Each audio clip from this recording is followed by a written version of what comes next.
better owner. Okay. I really feel like you have the ability to run the show. And the only thing that stopped you, well, there's a couple of things. Part was situational things that you had to take care of.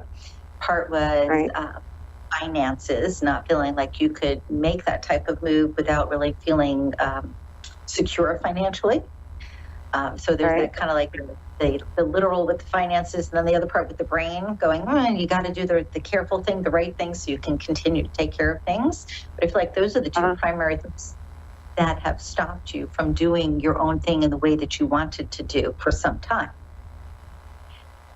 The best way that I can articulate this to you, hon, is for now, accept the opportunity. However, while you're accepting this opportunity, start planning your future differently.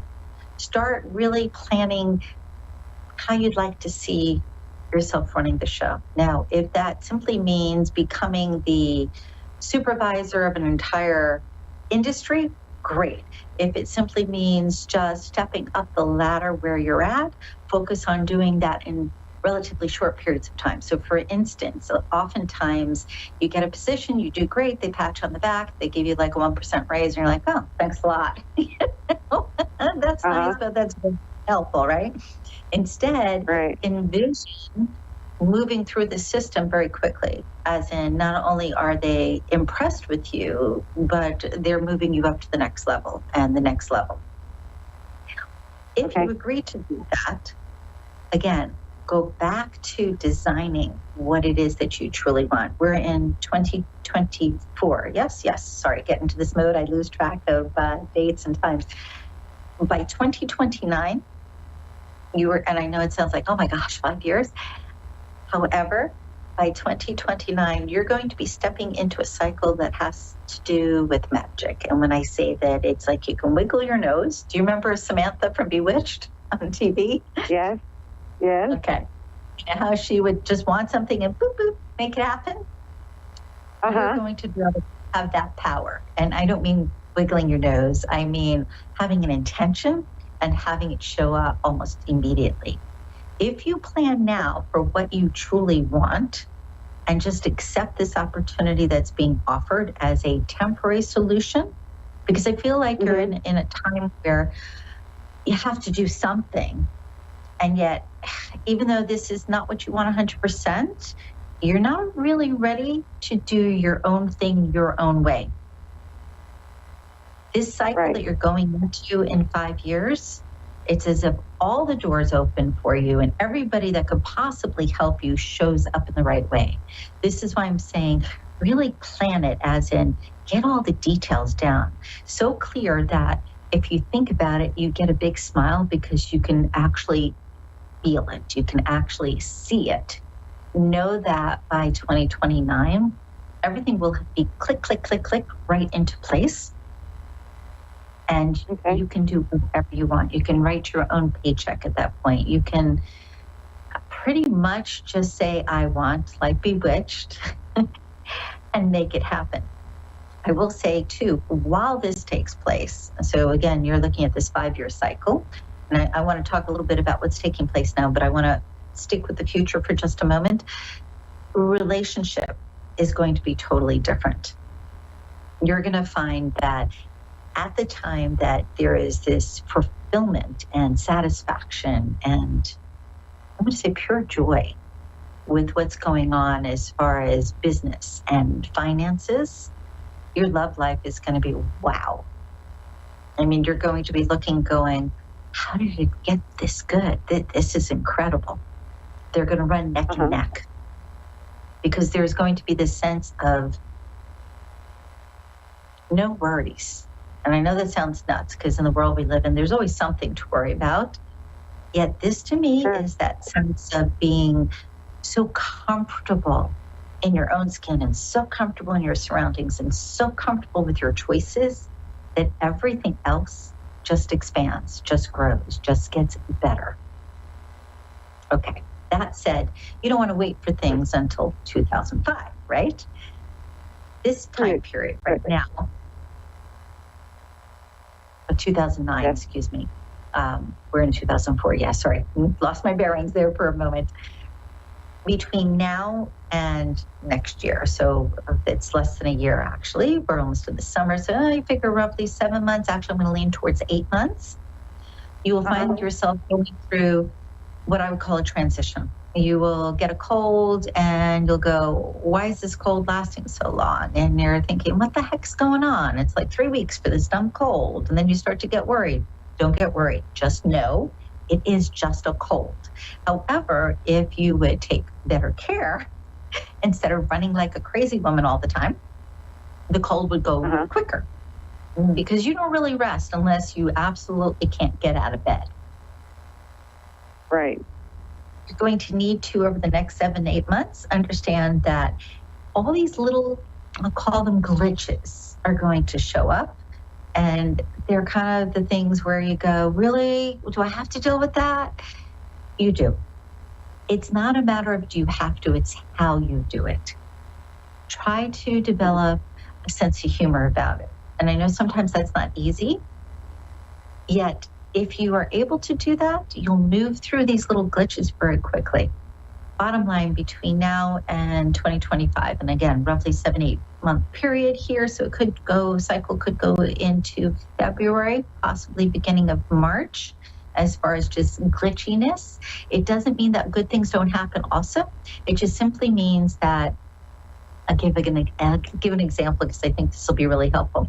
You go and you get excited about getting a new car. You get your new car, you get in, and the next morning you go to start it up, it doesn't start. What? No, I just drove it off a lot yesterday. Like, ah. And it's something as simple as the battery was old, they forgot to change it out. It gets done very quickly. It's just an inconvenience. Just recognize that's all these things are. So laugh about them. If you do that, I promise you, you'll move this very quickly. 26 through all the way up to 29, you will find that you have really high highs as well as really low lows. On a good note, the lows are going to be like very fast. So for instance, you could get scared about something, think, oh my gosh, this is going to go wrong, and all of a sudden you get news 5 minutes later that, oops, it was a mistake, you're fine. So again, sense of humor here is going to be very important until you get to 2009. This doesn't mean that you have to worry about everything, because I really don't want to come across that way. That's not it. It's more a matter of, again, I'm going to say inconveniences or things that are uncommonly annoying showing up. You can deal with them. You can handle them. And I believe that part of this, the reason that this is coming through, is to prepare you for what comes in 2009, where you get to be in charge. And being in charge means also being in charge of a lot of people. If you manage all of these issues that come up, when this shows up in your world, you're going to just get through it. Oh, good. Yeah, it's just cycles. And when I say that, it has nothing to do with like astrology. This has to do with your specific energy. For instance, I can go back 2 years, and I feel like you had one of these weird little glitchy periods roughly 2 years ago. And there was an aspect of it that was a bit sad. It took you a bit to get beyond. But you did. Yes. And you find yourself here. Just simply know that these are cycles that you're going through. Yet by the time you get to 2029, I think I said 2009 earlier, sorry, but I think you knew what I meant. Right. You will find that you are just beaming because you're really connected to your power. You're really connected to what's coming in, and you're really confident about what comes next. Think big. Really and truly. And I'm going to back up to what I said before. When you're thinking about you being in the exact business you want, you having that stability that's important to you, just think about what that looks like. Get all the details. What does it feel like? And something as simple as I wake up in the morning and I am so excited about going to my day. the sun's shining every day, even if it's raining, that type of thing. Yeah. It will be fantastic, really and truly. And you'll find from that point on, you move into a 10-year cycle that is just going to wow you. All sorts of things that previously were messed up, you're going to go, holy cow, this is amazing. I mean, the best way that I can express this, so this will really drive it home, is to say, we're familiar with the term overnight success.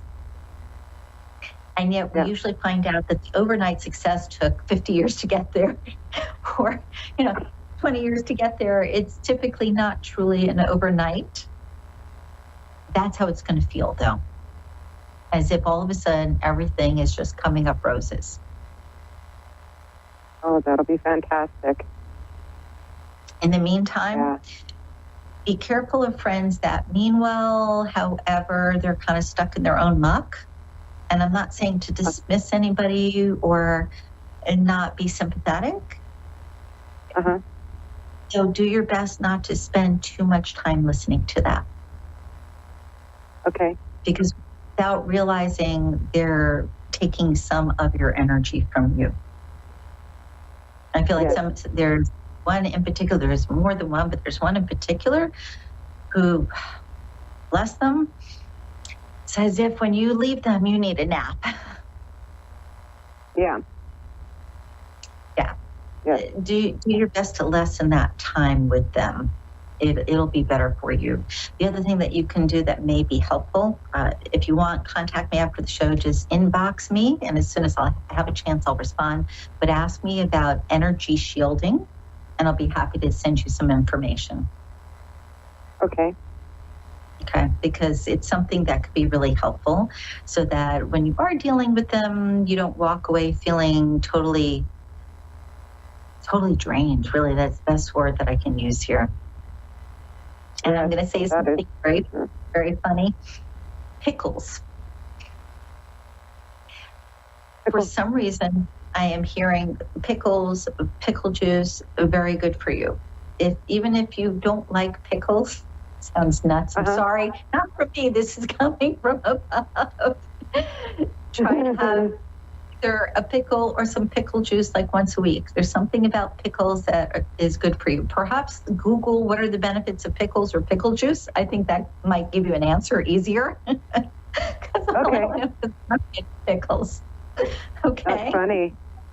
Thank you. I get weird stuff sometimes. So my pleasure, hon. Have a great night. You too. Thank you. It's so funny. There is this oddity that happens on occasion, and I call them tidbits, things that just kind of pop up out of nowhere, and you wonder, like, what the heck? But it's all good. It is. Because I don't need to know what it means. The person I'm speaking to needs to know what it means. And even if they don't, oftentimes when they research, they figure it out. And I will say to you, intuitive knowings, intuitive moments come so often that you may not realize. If you're thinking a thought that you say to yourself, I don't normally think like that, investigate it, because typically there's some insight there for you. I'm so glad you could tune in this evening. I look forward to you tuning again next week. As I mentioned at the onset of the show, I will have some guests over the next several weeks here. I'll give you a heads up when they're coming on. Keep in mind, too, that you are more powerful than you think.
Radio, Earth's #1 psychic radio network, and watching Moonstruck TV, enlightening television.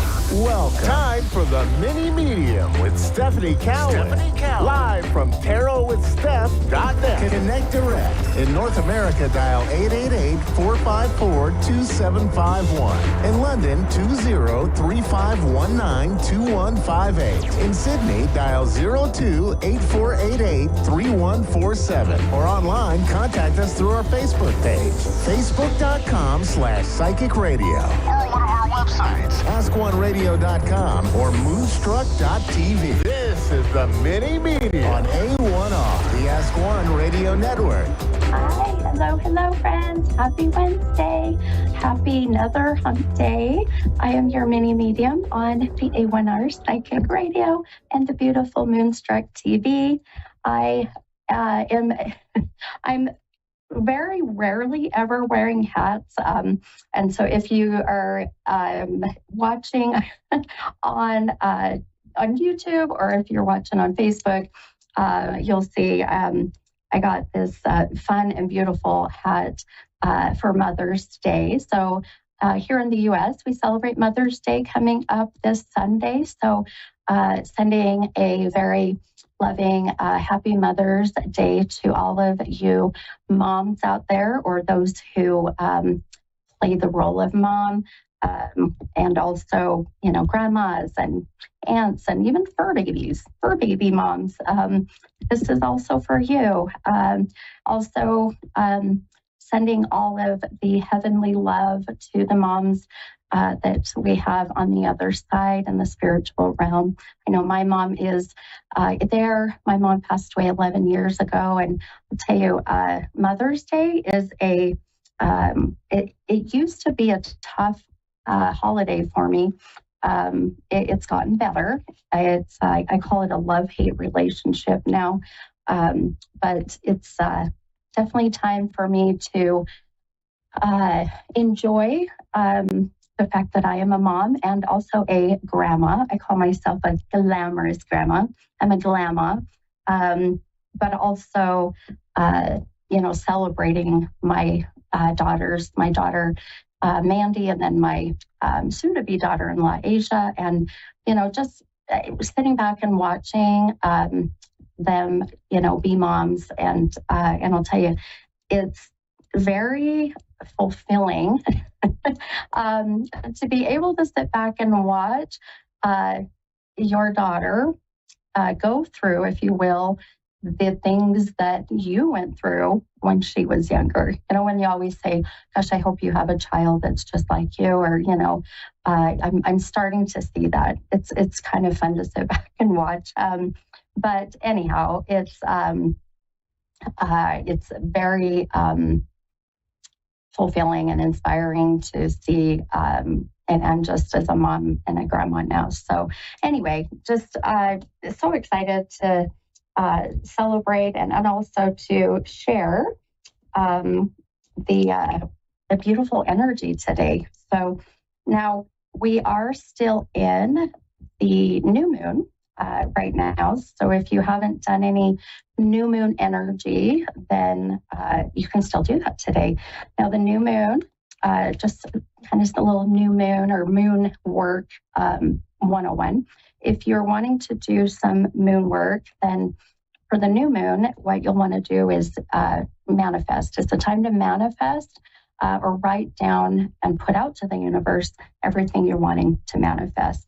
And what I like to do is get a piece of paper, write down on the piece of paper everything that you're wanting to manifest in your life. What are the things that you really want to see happen?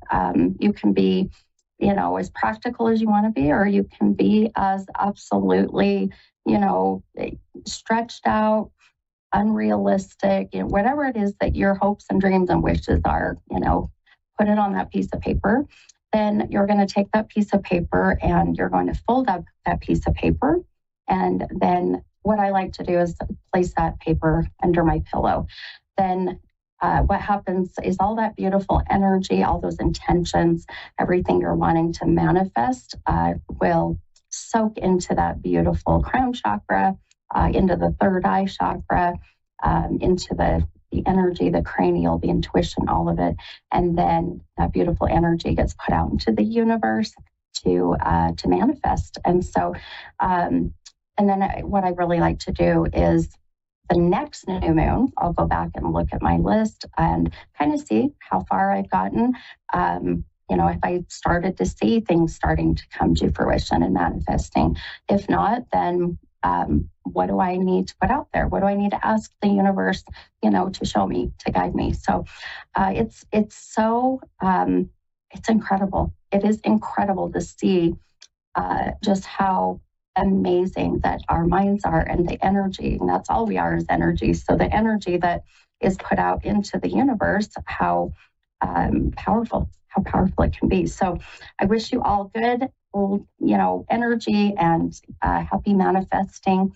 And you can also at this time put your stones, your crystals, your cards, whatever it is that you want to put out under that new moon, that you're wanting to absorb all of that new energy. So if you're feeling kind of stagnant in your life right now, you feel like there's been no momentum or change, and you're just kind of itching for that, then I definitely would put out anything that you use as protection, or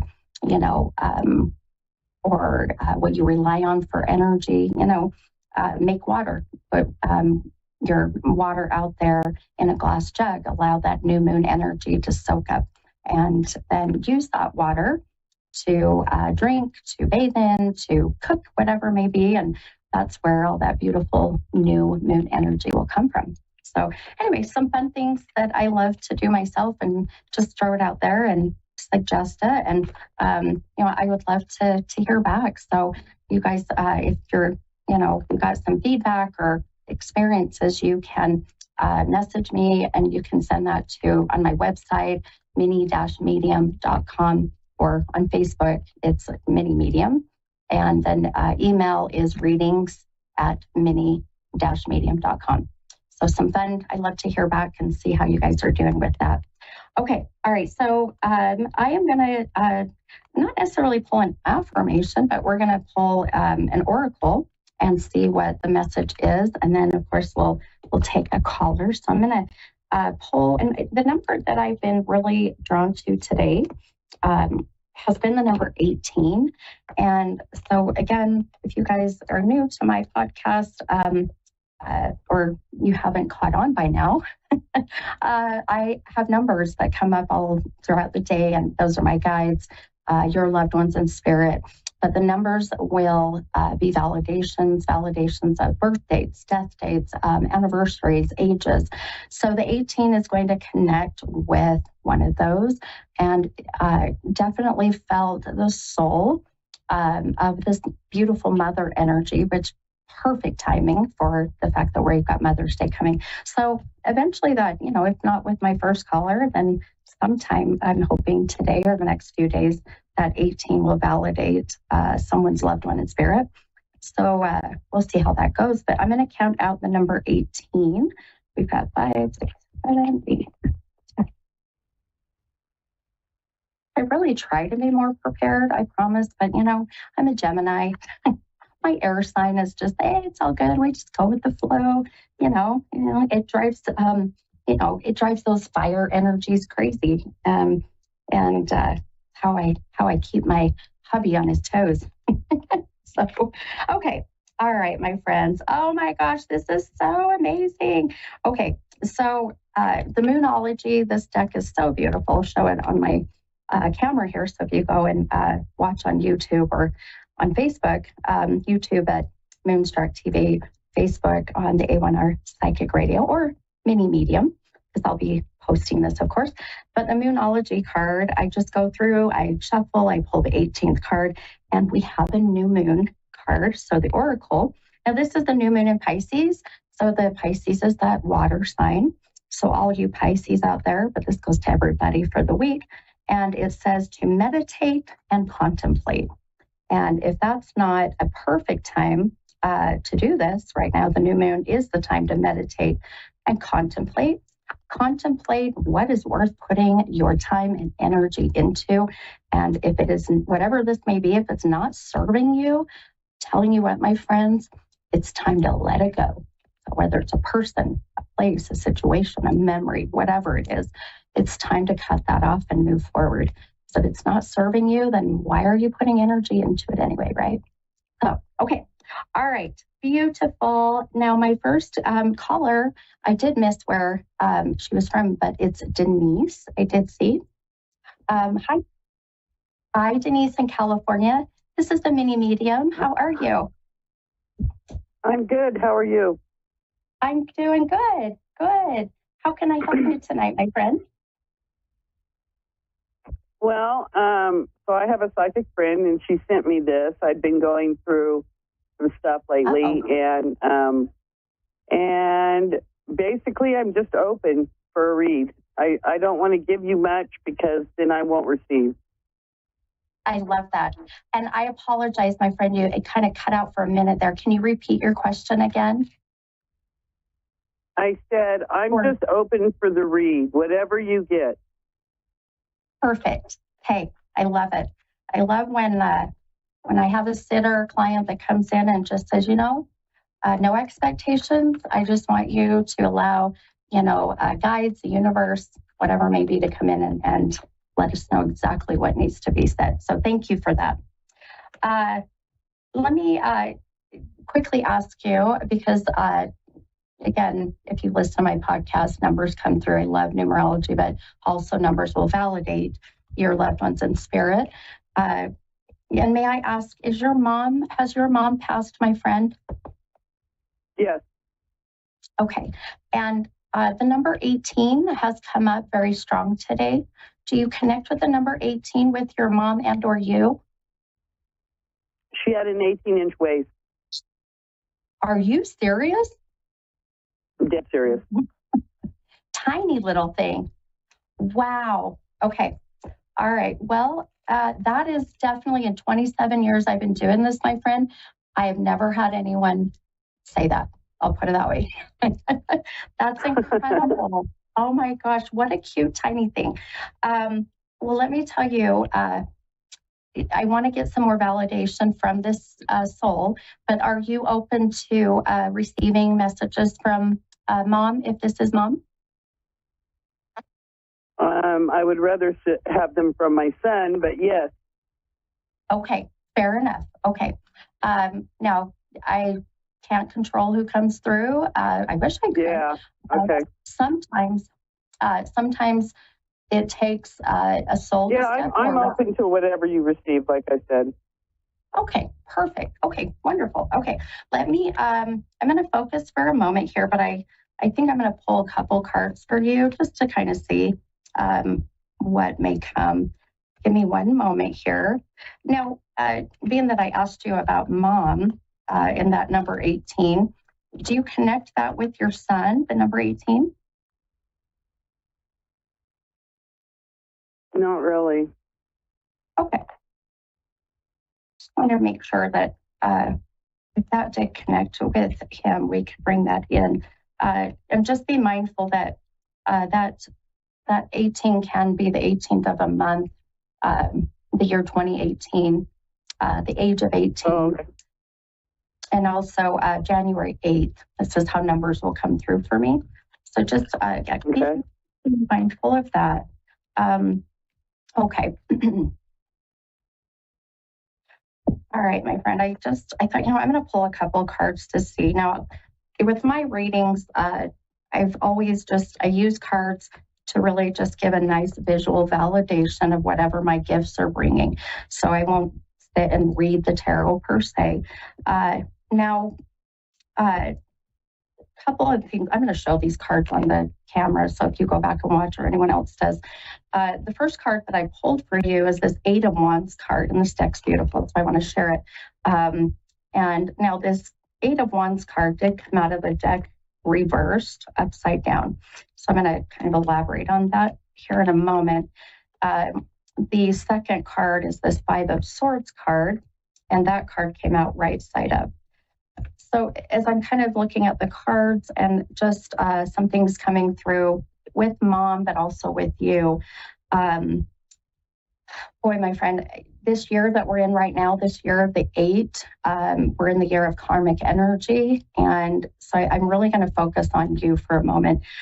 Your mom, if I am connecting with your mom, or if your mom has been with me and giving me that 18, I'm not getting a whole lot from her. There's a feeling, so it could be that this is not your mom, but I'll tell you, this karmic energy that we're going to experience this year, I want you to just be mindful of everything that you are saying, everything that you are thinking, feeling, and doing, because that gets put out into the universe.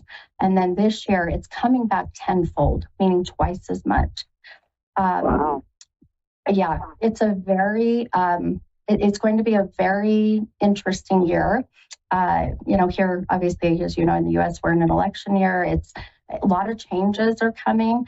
And as I apply this to you and some things I see, this wand comes into play. Now, the wand is like have an imaginary kind of magic wand, and you really can use this to your advantage to get what you want, when you want, and how you want it.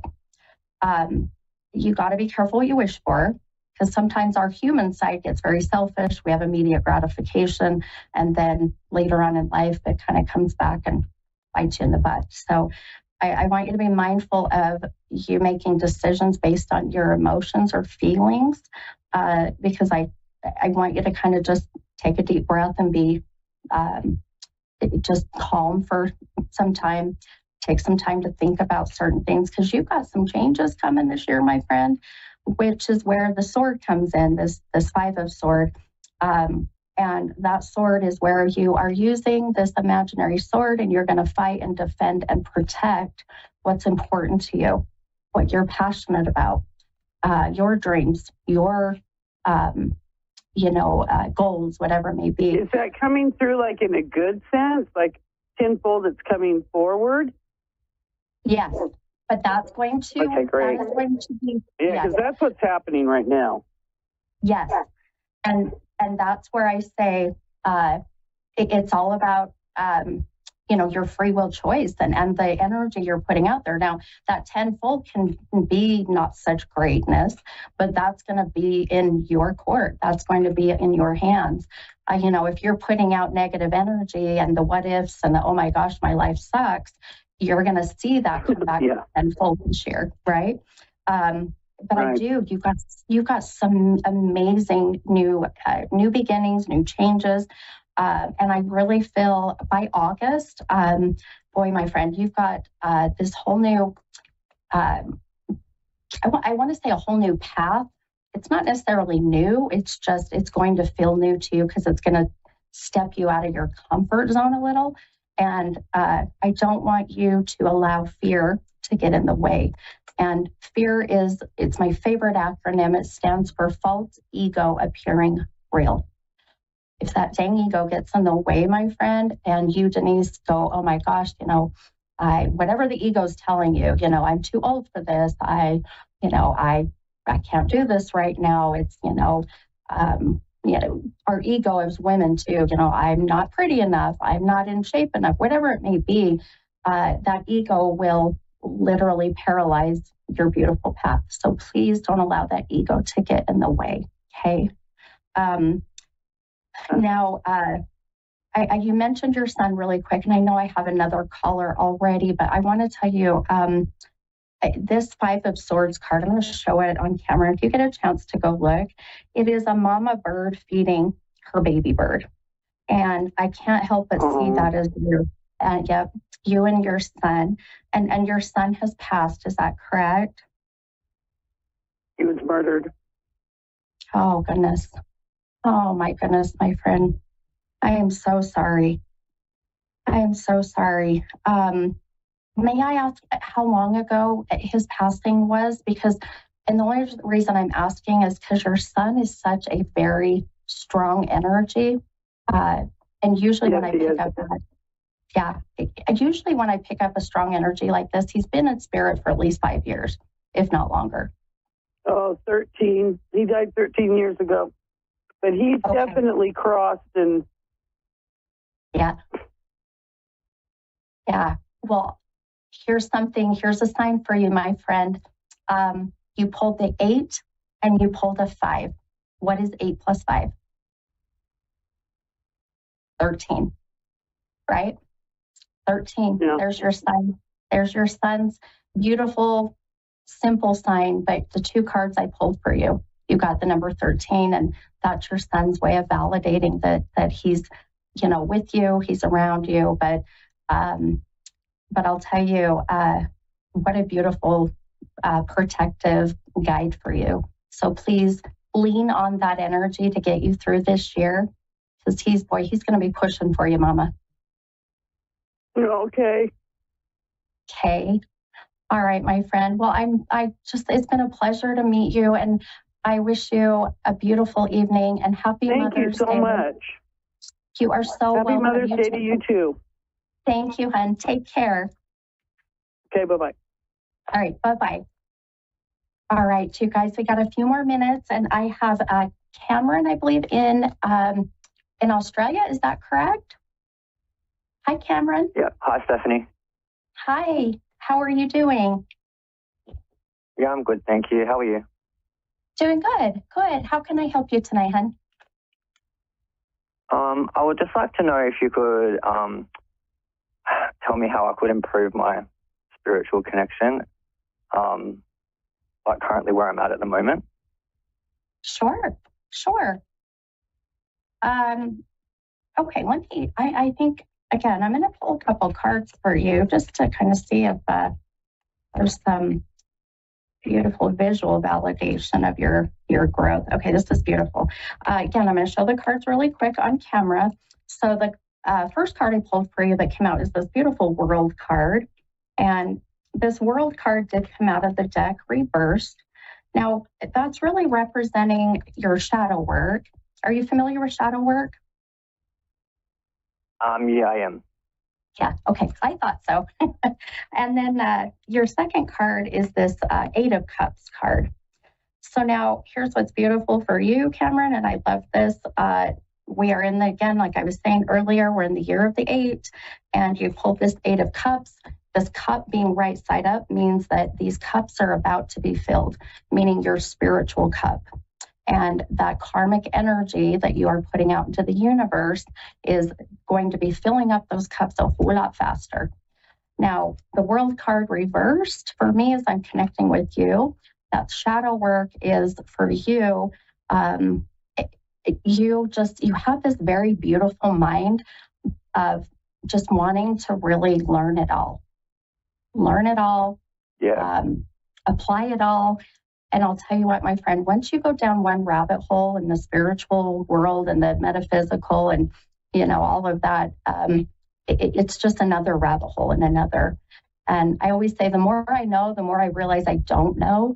And it can just be so overwhelming and just so consuming. So I really want you to focus on one cup at a time, fill those cups up slowly, but make sure that you're being present in every cup that you're filling per se, so that you don't, number one, feel overwhelmed, and number two, you are really finding your purpose. I found that when I was starting to, open myself up to all of my gifts and all of the, the spiritual realm and the metaphysical and, quantum physics and all of this, and I thought, man, I just didn't have an interest. And the other stuff I did, the other stuff is where I needed to be and focus my energy. So that's what I want to see for you, is to really just take some time and focus on those. One thing I do feel that I love the energy coming from you. You have a very high vibration. Do you find that people are just drawn to you? They want to talk to you? Yeah, I do find that a lot. Yeah, it's beautiful. I love it. Your vibration is very high. Your light, as we call it, your light's there, but I would love to see your light get brighter to where that brightness is going to help you. Yeah, there's a little bit of some dimness, and I think a lot of that really is the shadow work, working on letting go of some of the the past that's just not serving you. So, work on that for sure. Sure. It can, I'm sorry, go ahead, my friend. Oh, no, sorry, I was just agreeing with you. Yep. Oh, okay. I'll make sure I didn't miss your question. Okay. Do you connect with the number 18? I want to make sure that I'm not missing if you did as well for tonight. 18? Not that I can think of right now. Okay, fair enough. Keep it in mind. As I explained before, I've got a loved one in spirit that's been with me most of the day. I'll get numbers, they'll validate who they are. The 18 can be the 18th of a month, the death date, a birth date, anniversary, the age of 18. I could be looking at the year 2018. So just, I want you to just be mindful of that, because I feel like this is connecting with you. I just got more. So if you connect with that later, please, if you feel comfortable, shoot me a message. You can email me, readings@minimedium.com, or you can get on my website, and that's mini-medium.com. I would love to know if this is connecting so that I can match this beautiful spirit, the soul, with you. But I'll tell you, here in the next, as I see some things coming future-wise, maybe June, by the end of July, starting into August, you've got some beautiful changes coming, especially with your career, your soulful path, your purpose. So watch for those changes and that shift to come, okay? Sure. Okay. All right, my friend. Well, it's been a pleasure. I love the accent. Boy, I tell you, I could listen to the Australian and the accents all day. So, yeah. I love it. But I'm excited with what I see for your journey, my friend. So please keep doing that as you move forward, okay? Yeah, of course. Thank you so much, Stephanie. I really appreciate it. It helps me a lot.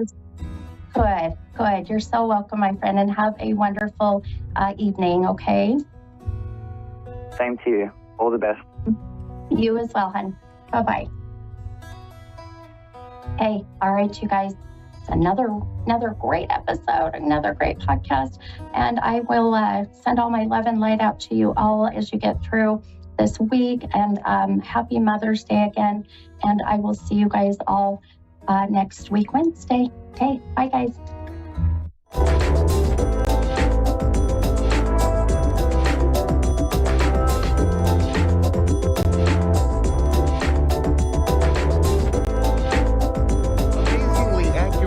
Answers to any question. You'll love Suzanne Marie readings. Clairvoyant reader and spiritual light trance medium. Tarot is used for spirit confirmation.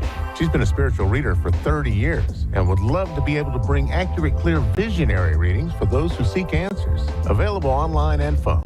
Call 320-455-2303 or email readingsbysuzanne@gmail.com. Suzanne Marie. Check her event page for specials.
Psychic Radio, Earth's #1 psychic radio network, and watching Moonstruck TV, enlightening television.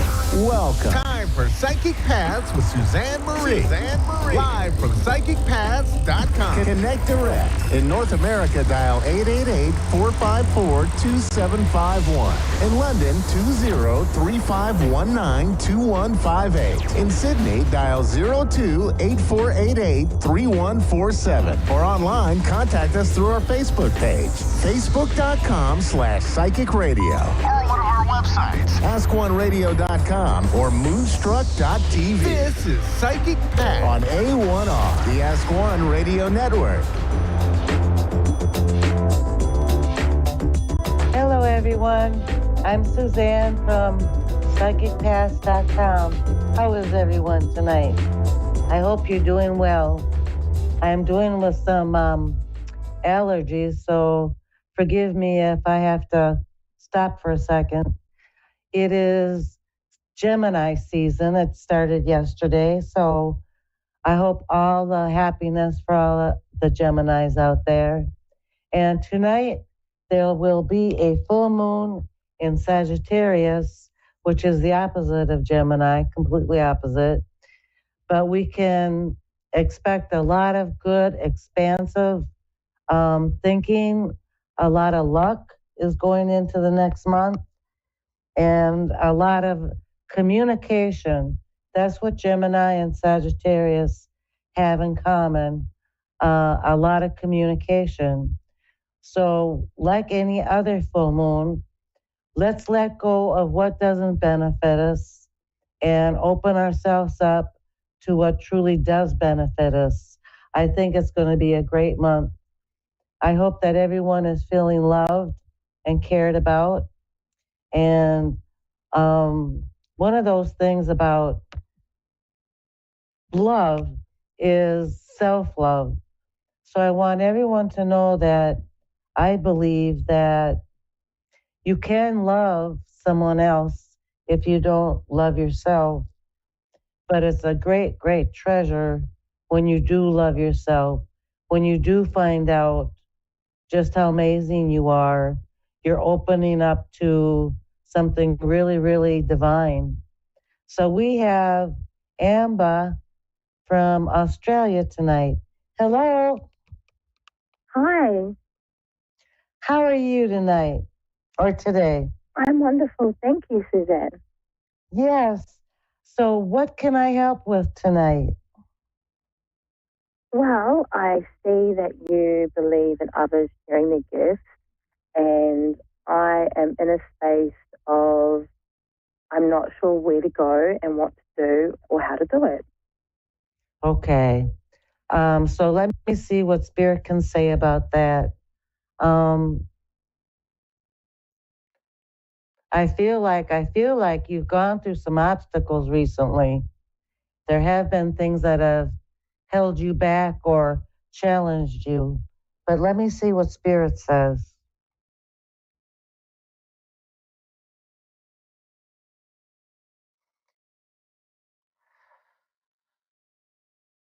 Okay, so tell me, do you feel like you are changing as a person, changing your thoughts, changing your beliefs, having different aspects of yourself change?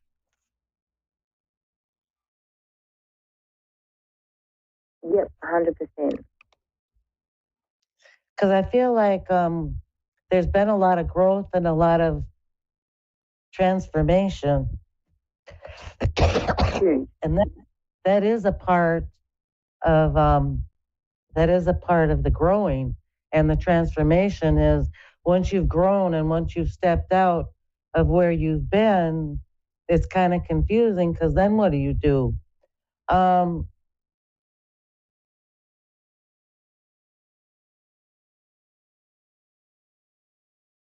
I feel also like your loved ones are with you, by the way, through this. Yeah.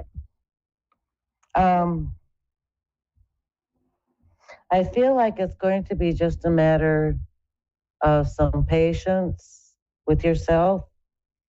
and the world around you. Because I feel too like you want to hurry up and get to where you need to be and doing what you need to do right now. Like you don't want Yeah. to wallow in uncertainty. But I feel like it's. Go ahead. Not that. I'm a fire sign. I'm a Saggy, and I have Aries rising, so I'm just fiery in general. Is that But I have a impatience? beautiful Cancer moon. I feel that impatience. Yeah. It's not a part of my personality as such, but it's not something I've ever been able to really get a hold on. Even as I get older, I can't it's not impatience as such. It's like I get an itch, and I have to scratch it. Embrace it. Accept it. That's wonderful. It's there for a reason. It's there for a reason, and I can't deny that let's get it done attitude, the action.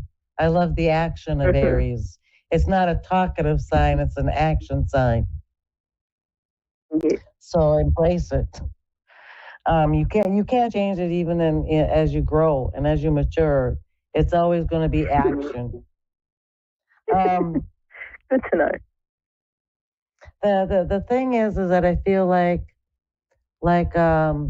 you're at the end of all this transformation, and you've let go a great deal of things that weren't benefiting you, and I'm getting around a year and a half or 2 years of a lot of changing and a lot of transformations. And I feel like if you just go with the flow, if you just take one day at a time, and if you can just calm that get it done action, then I think that things will be okay. Now with the action, when you get that itch to get things done, just remind yourself, be gentle with yourself, be patient with yourself, and remind yourself that as you're letting go and breathing and letting things as they are, that you are doing the work. You are being active. You are actively being gentle and patient with yourself so that things can align in your own magical way, and you'll see things really clearly. I have a feeling you're very, very sensitive. You're going to see things when they fall into place. And I feel like I would say that by the 2nd of June, the part of what am I supposed to be doing is going to be over with. I think you're going to know by the middle of June what should be happening, and you'll embrace it. I think you're going to like it. Awesome. Worry. Thank you so much, Suzanne. You worry about not of the uncertainty. You worry. Don't worry. Uncertainty happens to the best of us, and you're going to do just fine. Is there any other questions? I have a few more minutes. There's only one other, not sort of question as such, but I giggled when you said I have loved ones around me. So I just wanted to open up and see who particularly wanted to say hello today. Okay, so I got an older gentleman, but when you said that, he stepped back and a woman stepped forward. She seems elderly, and she's got a beautiful smile, and she's got short hair, but it's kind of wavy or curly. She's talking about water. She's talking about ocean or a lake.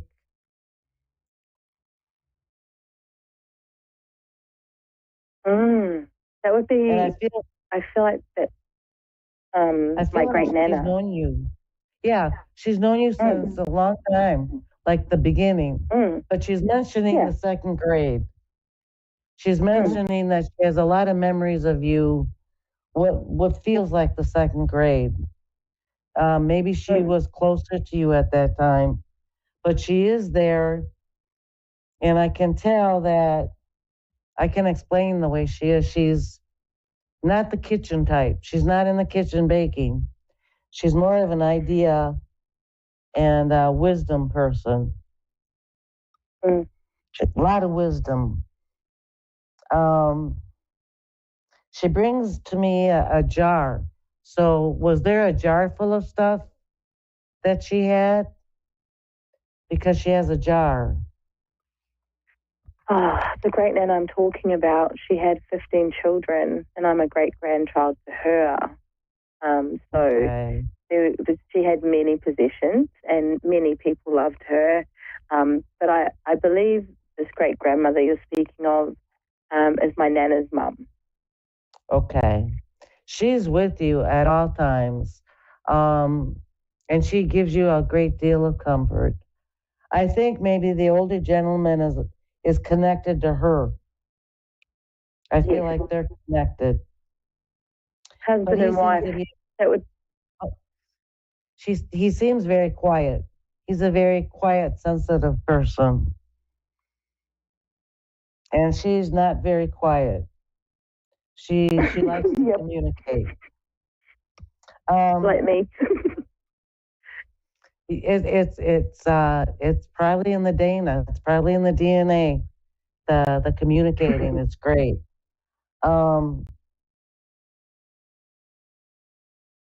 Have you been to the sea? Because it feels like she's telling me that that's healing. If you go to a river or a lake or the sea, that's a healing place for you. Water in particular.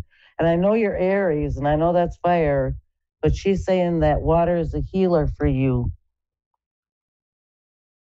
Okay. I do need to go to the beach. The beach is where I go to like cleanse and relax and release and, let a lot of things go. And yeah, I have been through a lot, especially in the last sort of year and a half.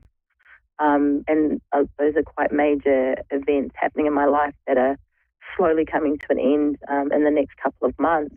So yes. Her advice is right. Like I need to take better care of myself. I just don't like to be told by people to do it. But for some reason, I listen to Spirit. She loves you very much. She watches over you. She is your guardian angel. And that's her advice. Her advice is go near the water and to breathe and to know it's going to be okay.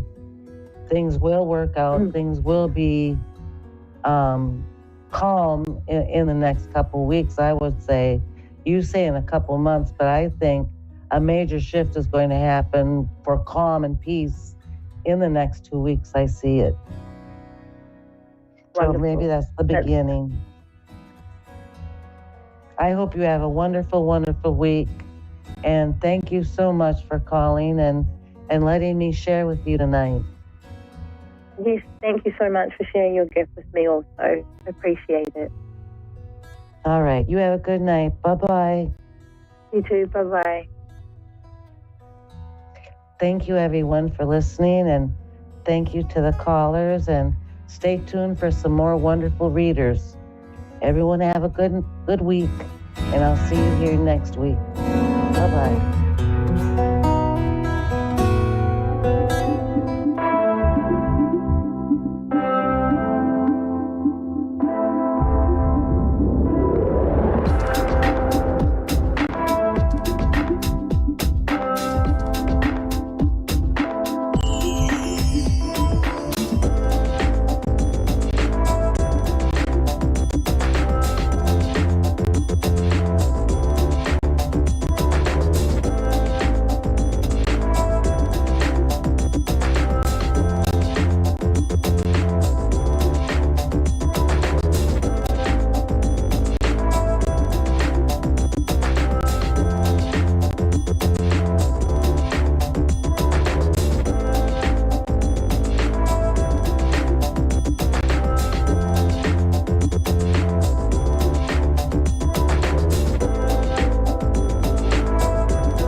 Lightning Television.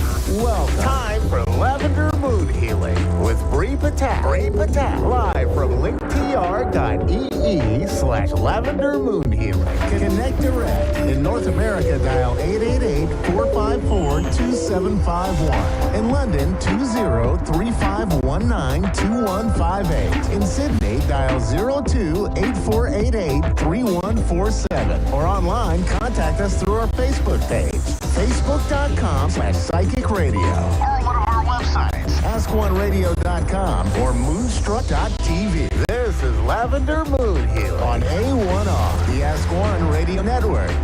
Hi, welcome. My name is Bree. I am Lavender Moon Healing, and I am honored to be here this evening. I am super excited, and I am grateful for all of those who are joining me and sharing their energy with me, and I couldn't be more excited. So a little bit about me. I am a psychic medium, Reiki master practitioner. I was gifted my gifts about 1.5 years ago after the universe decided it was time, and I have been blessed ever since. It has been a wild ride, and it has led me to this amazing adventure, and I couldn't be more excited. So I did have a day today. The word flow kept coming up in my day today, and I felt like it's something that I needed to touch on, because we kind of forget in life that we need to just ride the wave, and we need to just kind of go for it and surrender. And I was listening to meditation this morning, and she was talking about how life is a river, and I always use that comparison because it can be bumpy and it can be smooth sailing sometimes. And sometimes we grasp a hold of the banks of the river, the sides of the river, and we hold on so tight because we're so scared of what's going to happen if we let go. And when we let go, we just float down the river, and we're safe because the water takes us to calmer areas. And I think sometimes in life, that's what we have to do. We have to just close our eyes, take a deep breath, and let go and surrender to the river. And it's been something that has come up in my life a lot. And I know that there are several people around me who have experienced that and are struggling to let go. It is very hard to let the universe know that you are ready. Oh, awesome. We have our first caller, and I am super excited. We have Rosalind from Richmond, Virginia, and I am super excited. Welcome. Hello, Rosalind. how are you? Rosalind, hello. Welcome. Hi, how are you? I'm wonderful. How are you? I'm well, thank you. Wonderful. Well, how can I help you this evening? What's going on? Life. Yeah. I guess anything that you're drawn to. Okay. Well, are we looking, do we have a special question? Are we looking for something, or do we just need some advice right now? Advice would be great. Okay. Do me a favor, take a deep breath and just kind of give me permission to step into your energy, and let's see what's going on here.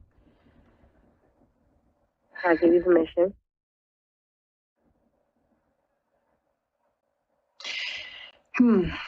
Now, are you having a tough time making a decision? Are you kind of stuck at this crossroad right now? Are we? Well, I actually made a decision about, I guess, maybe my love life. Okay. Oh, that's you were conflicted about that. I was. And this is gonna come into the message that I was just delivering.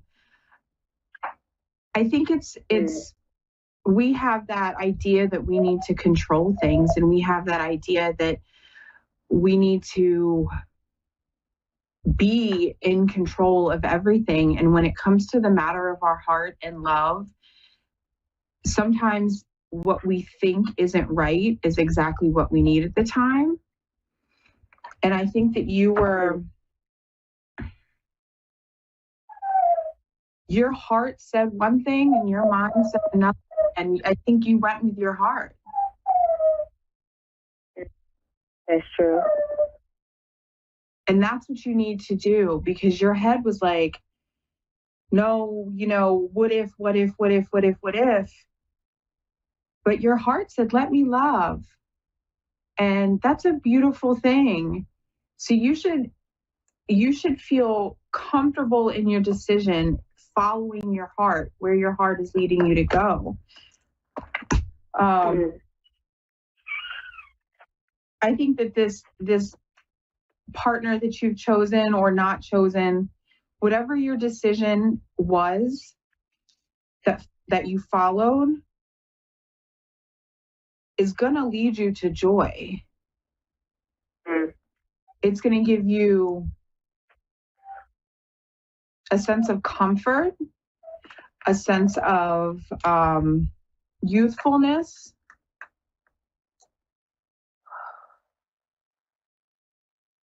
But your head is still messing with you. Your head is is giving you this fear of being hurt. And I feel like you were scared to make this decision because you've been hurt so much in the past.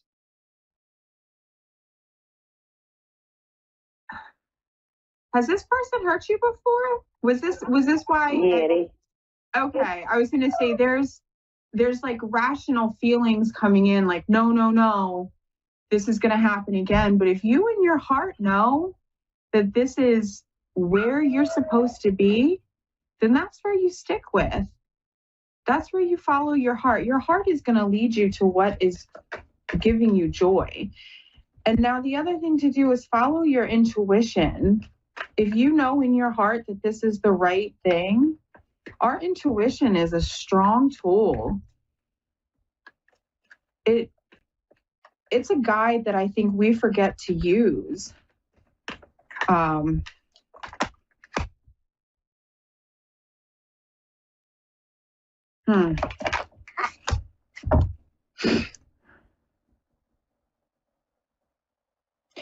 Yeah, so I'm getting right now with the couple of cards that I pulled that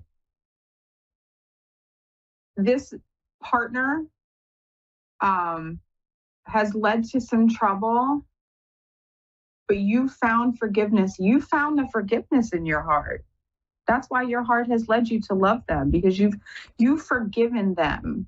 You've seen change. You've seen a difference. Feel confident in that. Well, I actually told him that I didn't want to move forward with the relationship. Well, and that's whatever the decision was. Feel confident that that's what's going to bring you joy. Like that's what's going to bring you've forgiven enough. Like you found the peace in your heart with whatever your decision was. That's you should feel proud of that. Whether it's to stay or to go, it doesn't matter what the decision is. But you followed your heart, and you led with that, and you found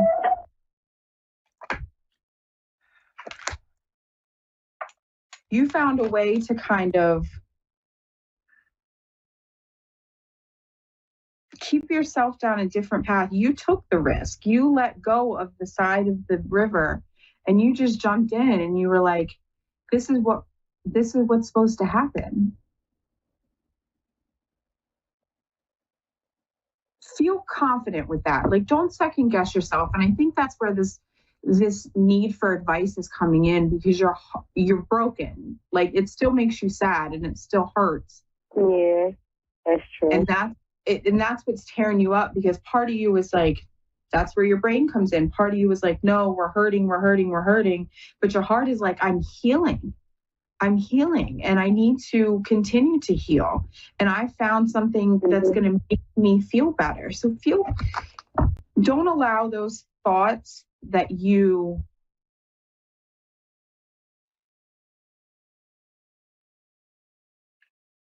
don't allow those negative thoughts that you know aren't right for you to take control.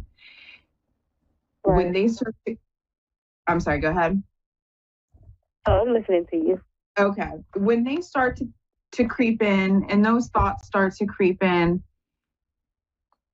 just take a deep breath and feel in your heart what your mind is saying is wrong, and go with that feeling. Like the healing is the pain is gonna heal, and it's gonna go away, and you're gonna be stronger for it. So I'm a firm believer that everything in life happens for a reason, and everything is a lesson to prepare us for the next phase of our life. And one of my biggest sayings, one of my biggest beliefs, one of my biggest pieces of advice that I can offer to anybody is the pain is temporary, but it was a lesson. So instead of looking at why am I hurting? Why did this happen? Take a step back and look at it from a different perspective and say, what lesson did I learn in this? What can I do to prevent me from hurting like this again? You found the strength to make a major decision in your life, and feel proud of that. That makes you a strong, beautiful woman. And to be able to put your foot down and make a stance, learn from that, gain from that strength, multiply that, magnify that, and continue to live your life with that strength when making other decisions. Okay. Yes, ma'am. Okay. Well, I hope that helped you a little bit. Yes, I appreciate it. Okay. Well, my time is running up. Rosalind, thank you so much for being my very first caller, and thank you for joining me tonight. I do hope that you find peace in your decision and find some strength in your decision as well. And I wish you the very... Absolutely. Thank you for allowing me in your energy. And I really hope that you have a wonderful evening. And thank you again for joining me. Thank you. Thank you so much.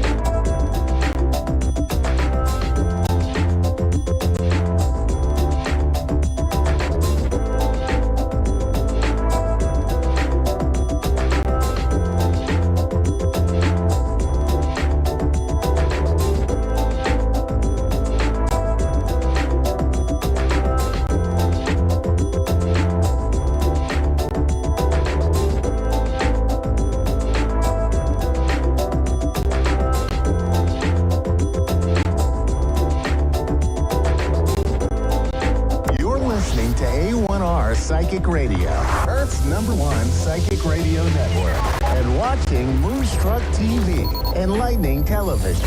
Welcome. Time for New York City Celebrity Psychic with Perry Lyons. Perry Lyons. Live from PerryLyons.com. Connect direct. In North America, dial 888-454-2751. In London, 20-3519-2158. In Sydney, dial 02-8488-3147. Or online, contact us through our Facebook page, facebook.com/psychic radio. Or one of our websites, askoneradio.com or moonstruck.tv. This is New York City Celebrity Psychic on A1R, the Ask One Radio Network. Hello, darling. Hello, my cherished ducklings. I'm Perry Lyons, New York City Celebrity Psychic, and I am here for you to answer your deepest, I was going to say darkest, but they don't have to be darkest, questions from the pressing affairs of the heart. And I'll answer pretty much anything as long as it's not calculus or geography. So it's been an interesting week. A lot of clients, a lot of friends seem to be going through a lot of changes. And I notice that when, in my practice, when I have a lot of people who are all sort of going through the same thing, it seems to be sort of in the air. And what I've been noticing is that people are breaking out of old patterns, right? So if you've been feeling stuck for a long time, you might be feeling suddenly unstuck. But sometimes it's hard to know where to go when you're not operating in your old limitations or your old patterns, right? And it's interesting. I'm going to talk about insects for a second. Bear with me, as one does. The reason I'm talking about insects is that, caterpillars turn into butterflies, right? But what happens is when a caterpillar becomes the larva, becomes a butterfly, it completely dissolves. So the old caterpillar is gone. There's nothing but caterpillar soup, completely dissolved. And out of that caterpillar soup comes this gorgeous butterfly. So what I've been talking about a lot this week is that moment when you've changed from your old self. I mean, you're still keeping the good parts, but you've dropped some of your old limitations and you're forging into your future, but the future can seem kind of unmapped or unknown. But trust yourself, you're caterpillar soup right now, and all the essential nutrients you need to be a butterfly are right there. But the soup part can be a little disconcerting. So stay with it and know that by this time next week, you'll pretty much be a butterfly, which could be disconcerting to your friends and family. But just try not to knock anything over with your enormous colorful wings, and everything will be fine. So I'm Perry Lyons, New York City celebrity psychic. This is Moonstruck TV. We're also on A1R radio, and we've got listeners and watchers everywhere. Really cool. Australia, New Zealand, the US, Canada, all of the United Kingdom. So give us a call. Meanwhile, I'm going to do the psychic weather for the week, which is where I pick 3 tarot cards. Excuse me. And they represent the first part, the middle part, and the last part of this week, starting today. Hi, Beth in Wyndham, Maine. Oh, I love Maine. I'll be with you in 2 shakes of a lamb's tail.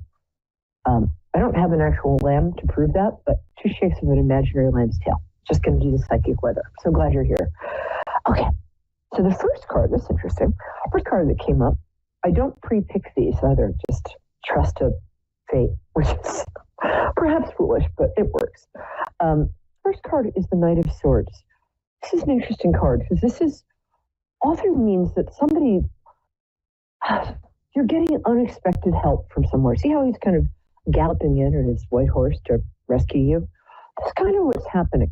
You might be faced with a problem or a situation that seems, well, not unsolvable, but like, what do I do about this? And what I like to do in those situations is close my eyes and say, help, help. And almost always help appears. So the first part of this week is going to be about you getting perhaps unexpected information or unexpected advice or unexpected help that you maybe didn't even know you needed, although I just said you think you did. So that's all very confusing. Sorry, my throat is, I just got over COVID, so my throat is still a little, I'm talking very low. Anyway, so first part of the week is about just unexpected help. So if you're in a situation where you want a little help, just kind of close your eyes, say, help, please, help. And then watch what happens and pay attention to any information that comes into your range of view, I guess would be a good way to put it. Okay, next card. Oh, that's interesting. The Justice card. Whenever I get the Justice card, it's often for somebody who has had a lot of potential and a lot of opportunities, but their talent or their gifts or their what they contribute, hasn't always been fully recognized. When this card shows up, it means that that situation is about to change for the better. I know a lot of people, when they get the Justice card, it's supposed to be about legal stuff. I'm not getting, that's one meaning. I'm not getting that with this. So what I'm getting is that you're going to be recognized in some way midweek. I don't know if this is a promotion or if it's something you've wanted. It's almost like you're going to get a little discovered. Does that make sense? It's a very nice card. We like this card a lot. And I love doing that. And the last card. Oh, love that card. Cool. High Priestess card. High Priestess. I know she kind of looks like a nun, but there's a lot of kind of sexual imagery around her. If you look at the card, this does not, I'm phrasing this really badly. What this means is at the end of the week, you're going to find yourself being more intuitive than usual. The High Priestess card is a card of spirituality, but it's spirituality that's useful, it's practical, it's in our everyday life. So leave yourself open to intuitive answers to questions or problems that might be coming up this week. I realize I'm talking a lot more about challenges and problems this week than usual, but that's actually a good thing because I feel that the week coming up is a week when a lot of things are going to get kind of unstuck and resolved for all of us, which is very nice. I could use that too. So towards the end of the week, just trust your intuition. And sometimes I like to just go check in with my tummy. if I'm not sure which particular path to take or which particular direction to go, I'll ask my tummy. I'll just be like, does this feel right? My tummy will be like, yeah, rock on. Or no, don't even think about it. Trust your tummy. Okay, there we go. Oops, sorry about that. And totally screwed that up. Oh well. So Beth, tell me of yourself. How are you, my love? I am fantastic. Thank you. How are you? Oh, that's so nice to hear. I am all the better for hearing your voice. So I like to connect with people through their birthdays. Yeah, well, you got a lovely voice. I like to connect with people through their birthdays. So if you want to tell me when your birthday is, that helps me tune in. You want the year as well or just the date? Oh, just the date. I won't tell you mine. 4/21. Oh, April 21st, 1969, and I'm proud of it. Oh, you're just a baby. Please. I think I'm in the same general territory. I think it's our most beautiful, powerful, and wonderful time. So, does that make you, do you identify as an Aries or a Taurus? I'm a Taurus. Good. Okay. I love Taurus. I'm on the cusp, but I'm a Taurus. Well, cusp, I don't really believe in cusp because it's like my kidney is next to my liver, but it's not the same thing. So I think you're Taurus. I'll go with Taurus. Yeah. And besides, I love Tauruses. I'm a Pisces. We need you guys to keep us sane and grounded. Tauruses are just the best friends, too. You guys are so loyal. You're a little too truthful sometimes, but we love that. So it feels to me like actually things are kind of going great in your life. It feels like your question might be about somebody else. Is that the case? It concerns somebody else, but it's actually for me. Okay, good. Well, the reason I ask that is because you're very generous. You take care of your friends, you take care of your family, and you're genuinely empathetic to take care of other people. So that would be why I would think that. So what's your question, my angel? I'm just checking in to see if this is what I think it is with this one. I was recently reconnected with somebody from years ago. Like, we had one interaction in 2016, and it's come back around. So I'm just curious. Yes, that kind of falls into that caring category, because that's who I am. Oh, yes. No, that's true. Is this, dare I ask, is this a romantic interest? I'm pretty sure, yes. Yes. I never use the word destiny. So this is going to be a one-off. But there's a real kind of a destiny feel here. And I think that's why you're calling, because I think as a lovely and delightful Taurus, there's a part of you that's very realistic and very, a little hard-headed and a little like, I don't believe in destiny. But I think there's an aura around this that makes you feel like this feels a little preordained. What's going on here? Is that true? That is very true. Yeah. And that's not something you're used to feel. I mean, you're very realistic. You have your share of magic, but life has taught you that betting on magic is not accepting magic when it comes along, but is great. But there's a magic here.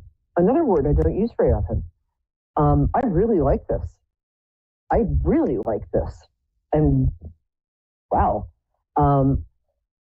There's also been, I think you'll find with this person that you might not know all of this yet, but there are a number of sort of weird coincidences. You'll find maybe over the years you've lived in very near each other. There's weird coincidences here, which I'm going to take as a marker of this is something special, and this is a good person. I mean, good, actively good. Somebody who has worked in his character, who learns from his mistakes. Or mistake. I didn't ask what gender, but no, it's a male. It's all yeah, good. Yeah, thank you. That's what I got, but I just wanted to. But it doesn't matter, because gender is the human body. Soul is not a gender, so we're good.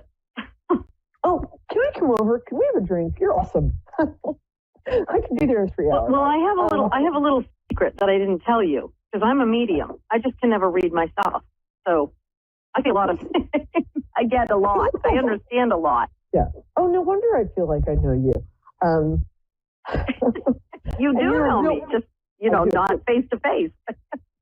Yeah, you're the real deal. You are the real deal. It came and found you. You did not go looking for it. And you've had in this lifetime, you've had several lives in this lifetime already. Because I really interesting. You're so interesting. I know. Wouldn't it be great if we could read for ourselves? Gosh. No, because I don't want to know I don't want to know the whole future. I'd like a few surprises. That's true. I'll keep the few surprises. This is just one of those things that was, whoop, they're in my face. And yes, there are so many lineups over the past. Yeah. So. It's really interesting. I almost. Does he have kids? 2 kids?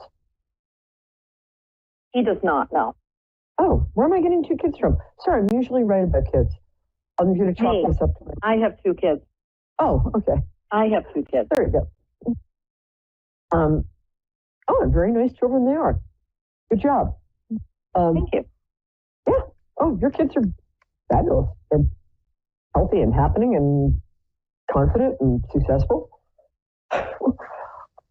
Wait a minute. Are you a non-narcissistic parent? I believe you are.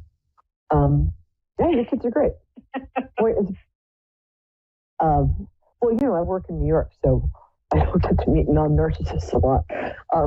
Myself included. I'm feeling, honestly, I just get very clear sailing here. I think,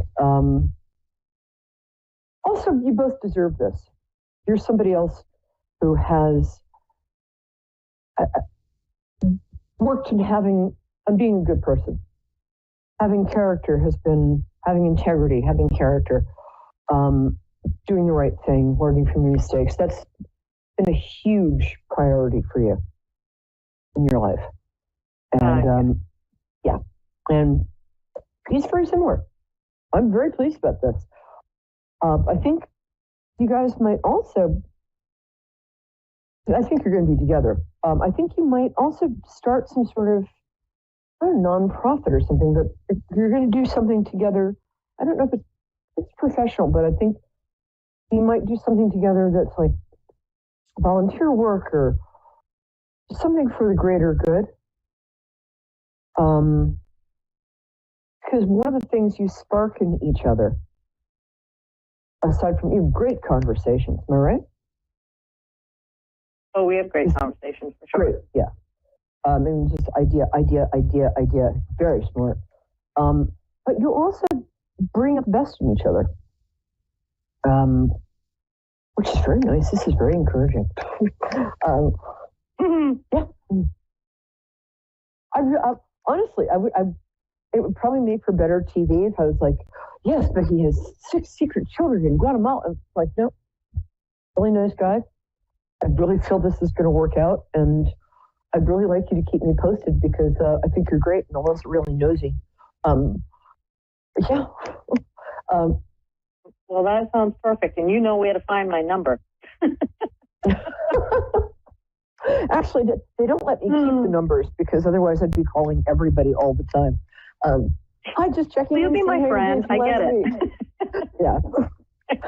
I am, and just for everybody, I am on Facebook. I've got both Perry Lyons, which is just me, and there's someone I sort of pay attention to, and another Perry Lyons psychic thing. So you can always get in touch with me, anybody out there, if you want to give me good news or money. But your daughter, do you mind if I ask how old she is? My blood daughter is 32. My soul daughter is 27. Which one of them is getting married? I had to do the math. They're all married. All my kids are married. Yeah, there's something coming up.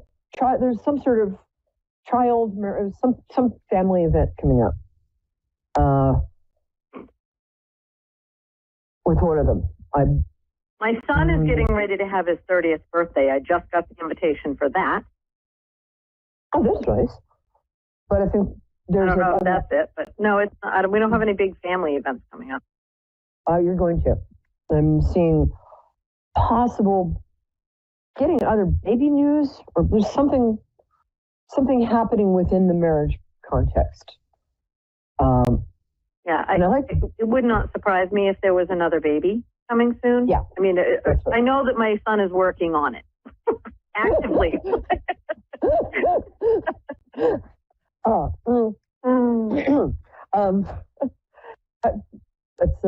I'm actually a little speechless. No, I think it's the daughter. I think it's a 27-year-old. I love that you said blood daughter and real daughter, which is like, that's going to keep me up all night. Well, I have, so my daughter and my son, my first 2 born, are actually from my first husband. Then he had an affair and produced a daughter who I met her when she was an infant and 3, but when she was 17, she came into my home, even though I was long since divorced her father. She doesn't have a relationship with either one of her blood parents, but she does with me. I am mom. Good for you. Oh, that's just the way it is. I was you right just about open your heart and you bring them in. It's love. Oh, that's what you do when you love. Yeah. Oh, boy, you've been No, you cannot clone me. There's only one of me. Yes, and as for nonprofit work, I am leaving in July to go to Africa for the month to teach English to children. That's what I'm getting. Okay. Through a nonprofit. It's funny. I do charity work for a African nonprofit as well. Good for you. Yeah, I think if you want to get married again or just happily live in sin, the last thing I'll ask. The 2 is good for both of us. Yeah. Neither of us need or want those vows. It's not a matter of a wedding and the state paying taxes. It's just a matter of being who we are and loving who we are. Perfect. Works for me. We don't need no piece of paper from the city hall, keeping us tried and true.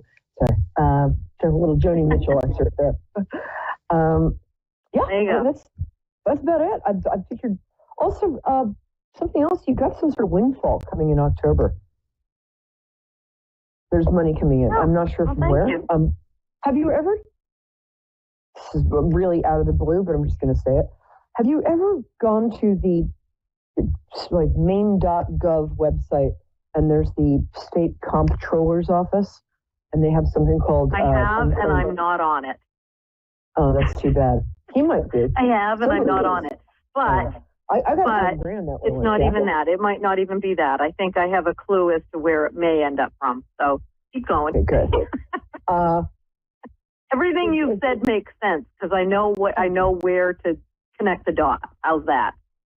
That's great. And thank you, because I've been gone for I was down with COVID for 2 weeks. So it's nice to thank you for the confidence booster. If it's okay with you, I'm just going to stay with you for the next, we've got 5 minutes left. So, unless you suddenly get bored and hang up. It's something to do with families where the money's coming from, but it's in kind of a sideways way. Might have to do with real estate. I'm not sure, but there is a windfall, and I think I can give you dates like October 14th, 15th, around there. So daughter, I think it's the younger daughter, baby. Good marriages too. The kids are good. Kids are all right. The only other thing I'm going to ask is, does he live? How far away does he live? Has that been a bit of an issue? Are you there? Hello? So I'm here. Yep. Okay. Yep. I think your producer picked up the wrong line. I'm not sure. He never does anything wrong. But nope. He might have that. Nope. And it probably wasn't wrong. He was on here. So no, I'm just kidding. 14th and 15th. I will make note of those dates. Okay. For the cohabitating, I see that happening around the same time. I don't know if you guys want to keep separate residences. Does he live? I feel like there's something coming in about like distance moving. I don't know if he just moved back to where you are, or I'm sorry, I don't know. Did he live far away and now he lives closer? Or you have that reverse. He lived closer, and then he bought a house 4 hours north. Okay, so I was getting the distance thing, so I was right. Okay. Oh, that's interesting. Oh, you'll figure it out. I guess, honestly, that's about all I have for you. I could have asked you what I almost feel like saying, so what are you getting from me? I'm going to find your Facebook page. Don't you worry. I was going to ask you to read me for the last 3 minutes because I'm still in that fuzzy post-COVID thing where it's like, oh, the regular rules don't apply. But, the other thing I'm going to say is that a condition, like a physical condition or some sort of, what's the word, chronic illness thing that you had for a long time, suddenly left or is about to leave. I don't know if that's Lyme disease. I don't know if that's, but something you had for a while is either just left or is just about to leave. I'm not sure what that is. Wait a minute. Oh, they're saying it's not Lyme disease. I have what? I have many medical things, so I will keep the list and go. Hey, that's good. There are things that I'd like to leave, and there are some that I don't think will leave. So, two things are leaving. One of them is something like Lyme. It might be Epstein-Barr. It might be something like that. And then a condition that has to do with your lower back, the lower right-hand side. I'm not sure what that is. You're a little lopsided. If you can find somebody to work with you on your alignment, your alignment. Yep. I was totally tuned in. Yep. You are spot on, 100% spot on. Right-hand side, my right shoulder is lower than my left because I am so far out of whack, I'm walking crooked. So yes, That's fixable. Yeah. Thank you. Oh, thank goodness. I think you gave me the confidence to be back. Anything that you're getting for our viewers that you'd like to share about the next week? I feel like you're very good at, I'm going to put you in the spot. What kind of week do you think? That's okay. Anybody can put me on the spot at any time. All I can say is, and it's not even a prediction, it's all about when you completely embrace what the universe has to offer, the universe will continue, they will carry you, and they will open so many new doors and windows, because that's where I'm at. I mean, I've always been a believer, but when I fully let go of the worries and let it up to the universe, everything started to line up, including this amazing human that is coming into my life. Yeah. It sounds like you're aligning with your higher self. You're aligning with... I think I am. Yeah, and it's interesting because this week has been about that for me too. Learning to let go and let God, or if you're agnostic, letting go and letting flow go through it.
listening to A1R Psychic Radio, Earth's #1 psychic radio network, and watching Moonstruck TV, enlightening television.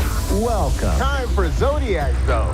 30 minutes of astrological insight with Melissa Markham. Live from mmastrovibes.com. Connect direct. In North America, dial 888-454-2751. In London, 20-3519-2158. In Sydney, dial 02-8 888-3147. Or online, contact us through our Facebook page, facebook.com/Psychic Radio. Or one of our websites, ask1radio.com or moonstruck.tv. This is Zodiac Zone on A1R, the Ask One Radio Network.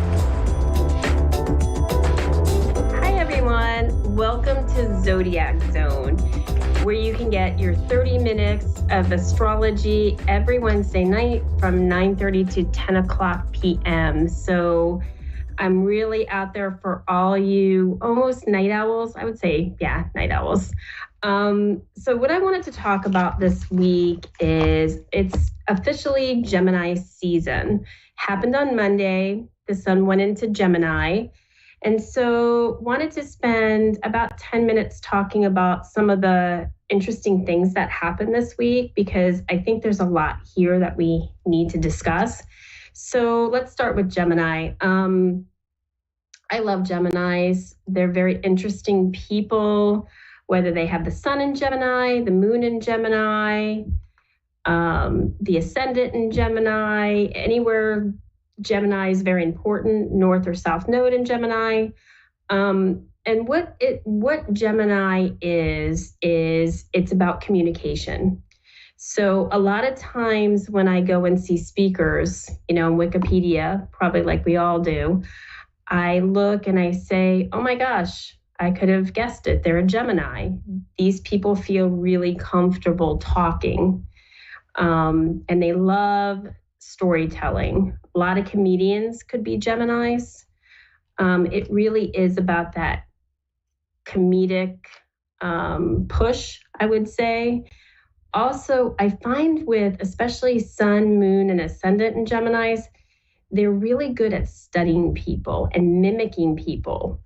Maybe they're good at doing impressions of people. So that's really the aspects of Gemini. They are the twins, so they could have two personalities.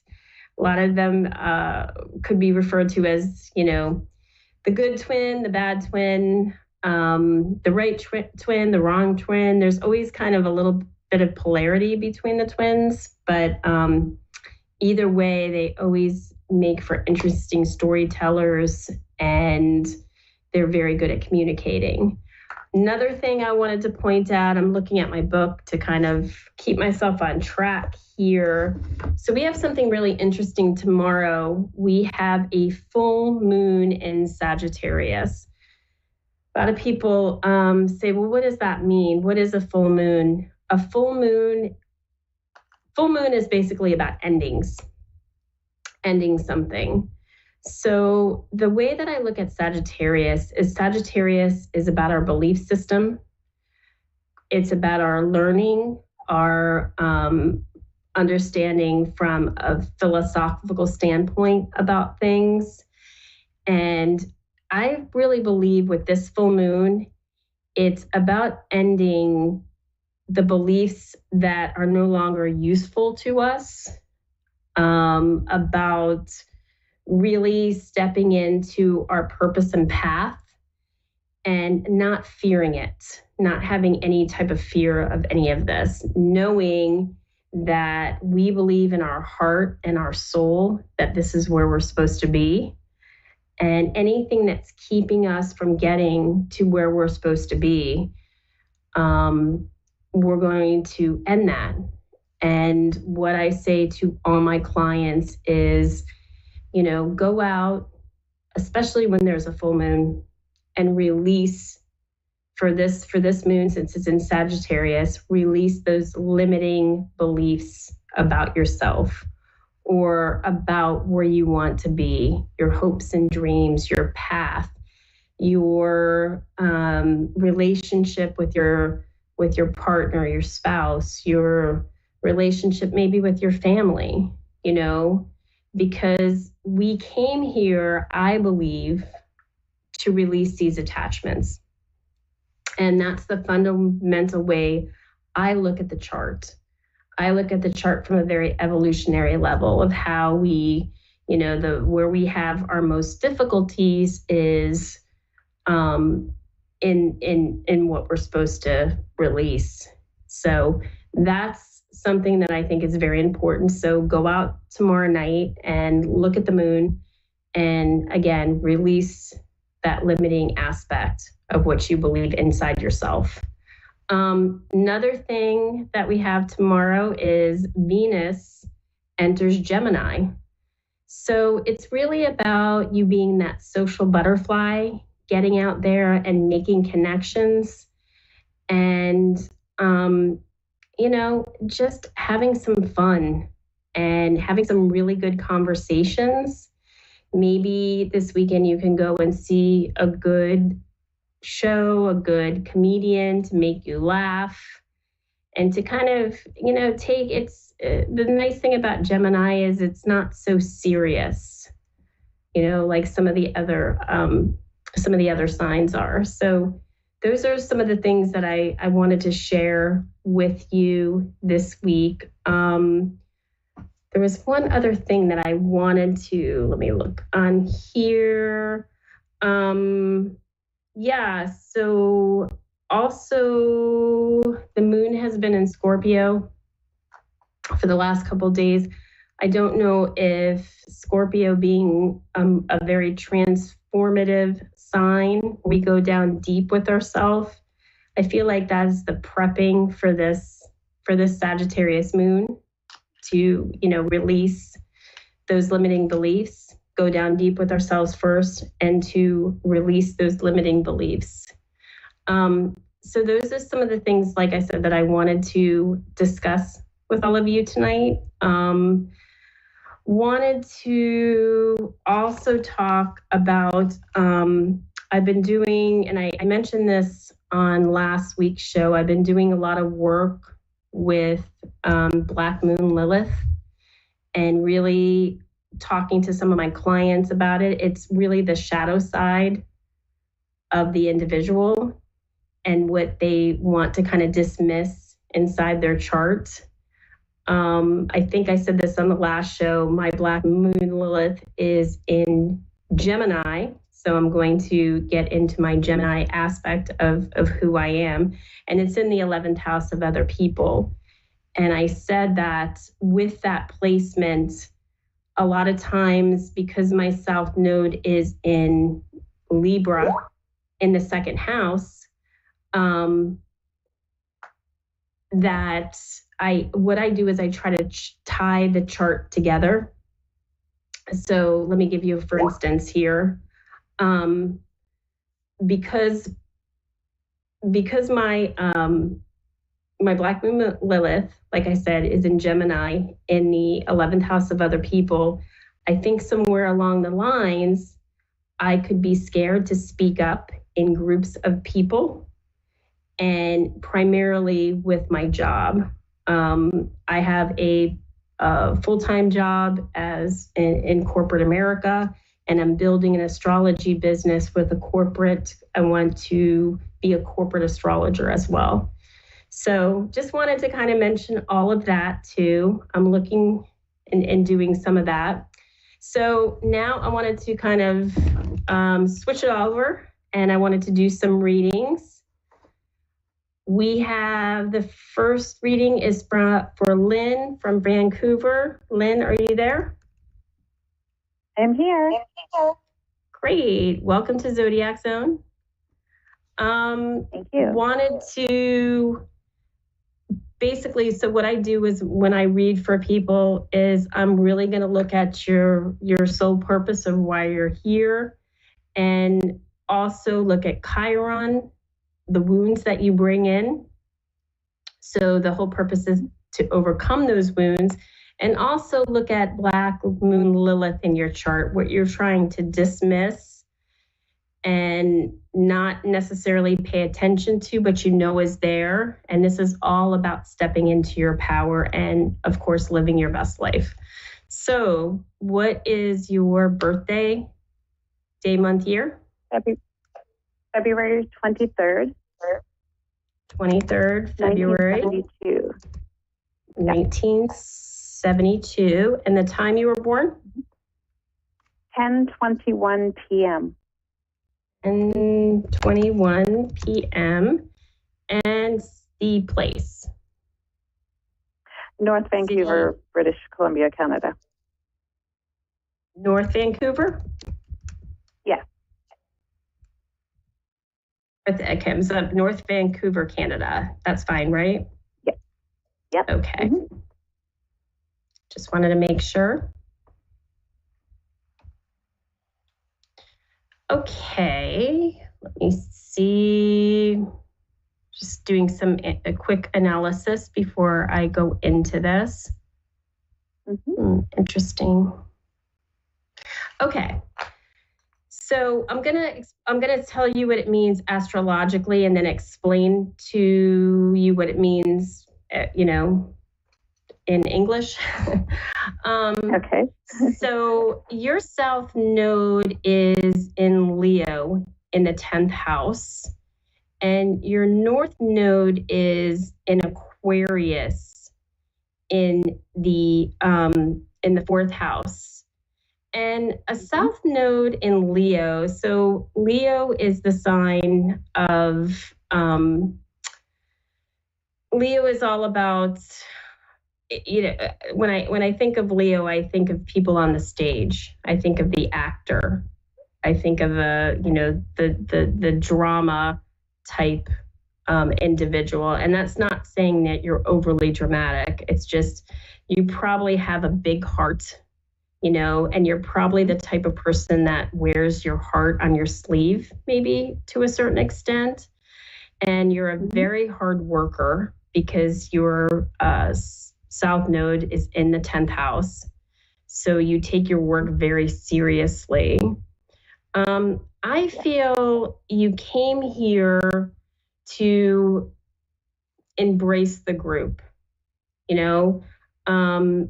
You're probably a workhorse that takes it on all yourself, and it's really, it's more about the group dynamics, probably giving responsibility if you're in a corporate environment and you have people working for you. It's about delegating to the group. And for you, it's that balance between work and family, because it's 10th house, 4th house. Does that resonate with you? Oh, absolutely. Yes. I'm a realtor, so I do work by myself, but I have had a team and thinking about rebuilding a team, but that is hard for me because I'd like to do everything myself. So, right. Yeah. Your own abilities. And work-life balance is challenging. Yeah, and I feel once you delegate, even though it's going to be really hard for you, because a lot of South Nodes and Leos, they're like, well, it's my reputation and it's my, what are they going to think if I can't perform and do this? But the whole thing is really about you delegating and you about embracing the group and getting into more group dynamics. A lot of times a South Node Leo will shy away from their group because they feel that the group is just, it serves no purpose to them. It's like, no, I don't want to deal with this, because remember, this is all about getting into the opposite energy, that once you get there, you're going to feel so much better. You're going to raise your awareness. You're going to raise your conscious level. And it's going to be a game changer for you. You'll actually probably most likely do better. I mean, I'm sure you're successful now, but the success that you'll have, you wouldn't have thought possible if you didn't do that change.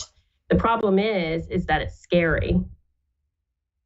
Right. So it's about you making the decision to do it.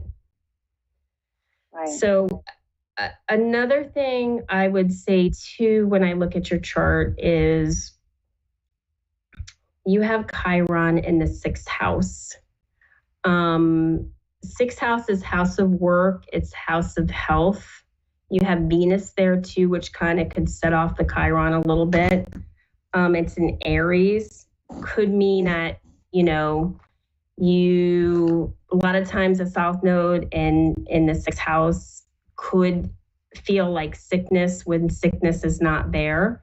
They could have had sickness from an early age, you know. But I think for you, it's about having healthy routines, you know, Yeah. and not being afraid, you know. And it's this year because Chiron is in Aries. So it's about overcoming those things. Right. I would say too, with Lilith, Black Moon Lilith, if we're reading Black Moon Lilith as well, Black Moon Lilith is it's in Libra and it's in the 12th house. I would say for you, embrace your intuition, embrace it. You know things a lot more than you will admit in your subconscious to knowing, if that makes sense. And don't dismiss it. Don't dismiss it. I mean, oh my gosh, you have Pluto and Uranus there. Uranus, I know you have some strange, interesting dreams, but I feel like you can tie this all together. You know, remember that the chart is not only a blueprint, but it tells a story of who we are from a soul aspect. And the great thing is we're manifesting all of this. You know, we're just conditioned to believe that we have no power. And, oh my gosh, I'm a Pisces and I'm really good at art, or I'm really a spiritual person, but there's so much more to all of this. So I would say for you, don't dismiss that. Embrace it, you know, and use that to work your plan, whatever that plan is. So just wanted to share that with you tonight. Hope that helps. Definitely, like I said at the beginning of the show, release your restricted thoughts, fears, anything that are stepping in your way of your path and purpose tomorrow night. Go out in front of the full moon and release all that energy that's not working for you. Okay. Thank you very much. Have a beautiful night. Polisa? Yes. Hi. Hi. How are you tonight? I'm good. How are you? I'm doing fabulous. I'm ready to release all my restricting thoughts tomorrow night. So full moon in Sagittarius. Okay. Mm-hmm. Yeah. I was just telling the last reading I did to do that as well. What is your birthday, day, month, year?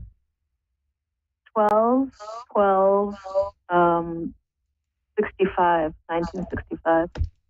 1965. And the birth time, the time you were born? 6 a.m. Oh, wow. You're a morning baby. Yeah. And what was the city-state? It's a place in Africa called Maseru, in a small country next to South Africa called Lesotho. So how do you spell it? The town or the country? Town? The town is Maseru. CRU? Yeah, Maseru, Maseru. CRU. Ooh, I'm not getting it.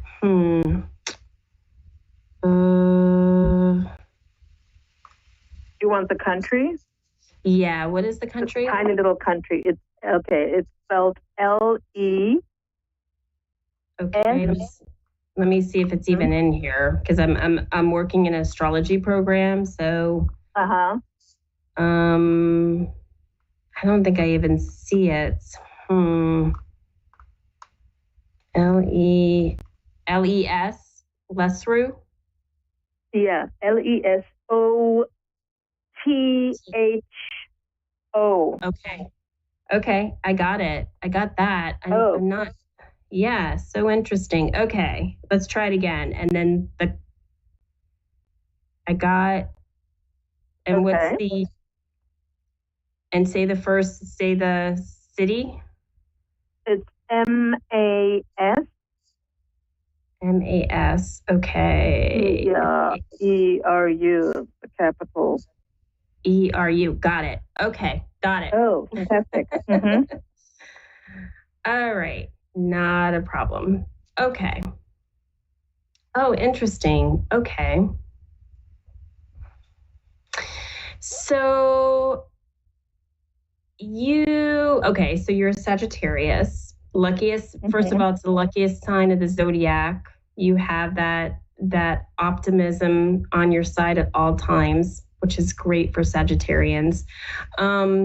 So I'm an evolutionary vibrational astrologer. I'm going to look at your soul purpose, and I use what's called the lunar nodes. They're elliptical points in the sky. You come in on the south node and you're trying to get to the north node energy. Your south node is in Sagittarius in the 12th house. And your north node is in Gemini in the 6th house. I feel that you have all this, you know things about philosophy. You have an expanded view of the world. You were probably some sort of guru in your past life, who people would listen to, look up to. So all that knowledge is inside of you, you know. You're probably the kind of person that has this burning sensation to learn more, to educate yourself more, but the knowledge is there. You came here to speak that knowledge and to heal people. I feel like it's all about service to others. You have Jupiter in your 6th house, and you have, that's your north node is right there in Gemini.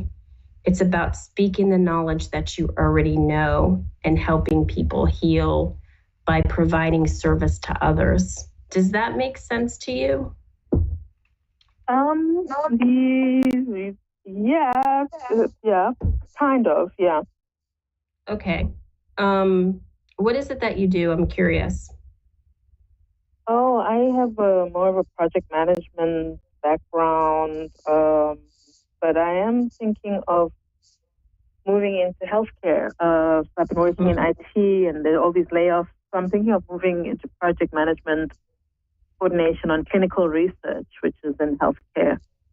Because I would say you should do that. You should do that. It should be in some kind of healthcare related field for you. Yeah, because 6th house is house of health. And it would be a position where you could communicate knowledge, you know, and you could write, and you could do research. And, you know, a healing is not only from a healing that we would be conditioned to think healing, it could be a healing in job. It could be whatever you're drawn to, you know. But again, you have all this knowledge that you could just, it's just communicating in a way in the 6th house, which is going to help and heal others. So that could be very good as far as that project management in that, you know. But I would definitely make a move into healthcare. I would say with Chiron being in Pisces in the 3rd house, sometimes you get very distracted. It's hard for you to meditate. It's hard for you to meditate and to connect to your subconscious and that intuitive part of who you are. And with Saturn there, it's a big, big lesson for you. And I would say that, work with that, create space for that. Even if you do it, start by doing it maybe 5 minutes a day, something where you're not thinking about a million other things, where you're just going to be in that state of, okay, I'm just going to sit and I'm going to just relax and learn how to not think about anything. I'm just going to be mindful and in that present state of consciousness. And even if I do it for 2 minutes, start out by doing it for 2 minutes, then work up to 5 minutes, then work up to 10 minutes, because I think that intuition and that intuitive part of yourself and being able to connect to the subconscious is really, really going to help you on the moves in your life, and help ground you and make you feel better overall. So, and as far as your Black Moon Lilith, it is in your first house and it is in Capricorn.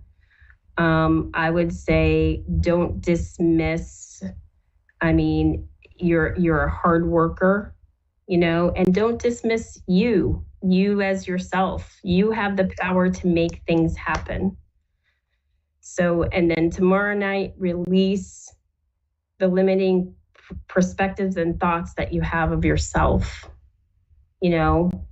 and you're going to be great. So that's what I have for you tonight. Okay. Fantastic. Okay. Well, that sounds great. Thank you so much. Thank you so much. Yeah, so again, I just wanted to tell everybody, very important moon tomorrow night in Sagittarius, really about releasing limiting thoughts.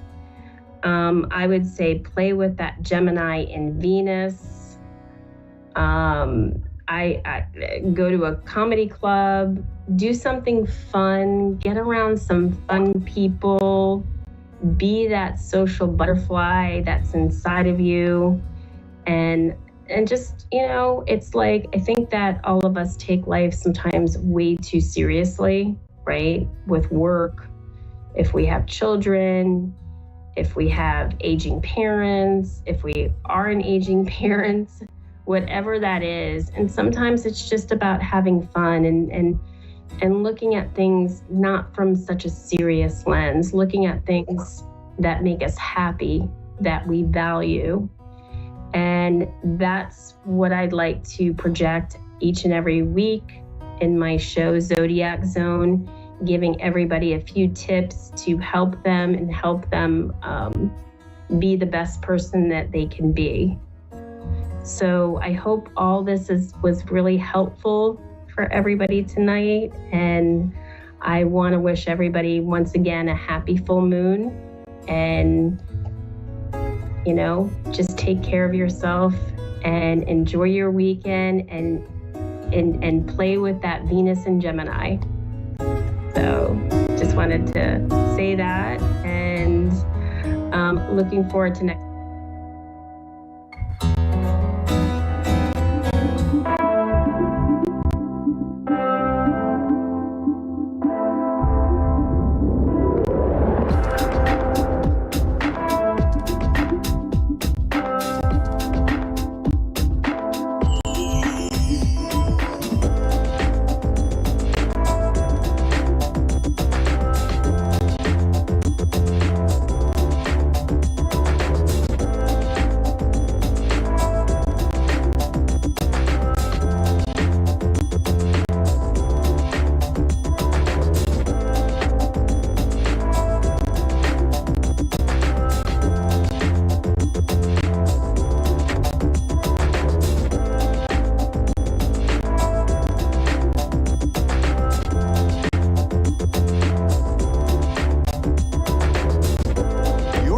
A1R Psychic Radio, Earth's #1 psychic radio network, and watching Moonstruck TV, enlightening television. Welcome. Time for Guide to Light with Martina Billig. Martina Billig. Live from guidetolight.com.au. Connect direct. In North America, dial 888-454-2751.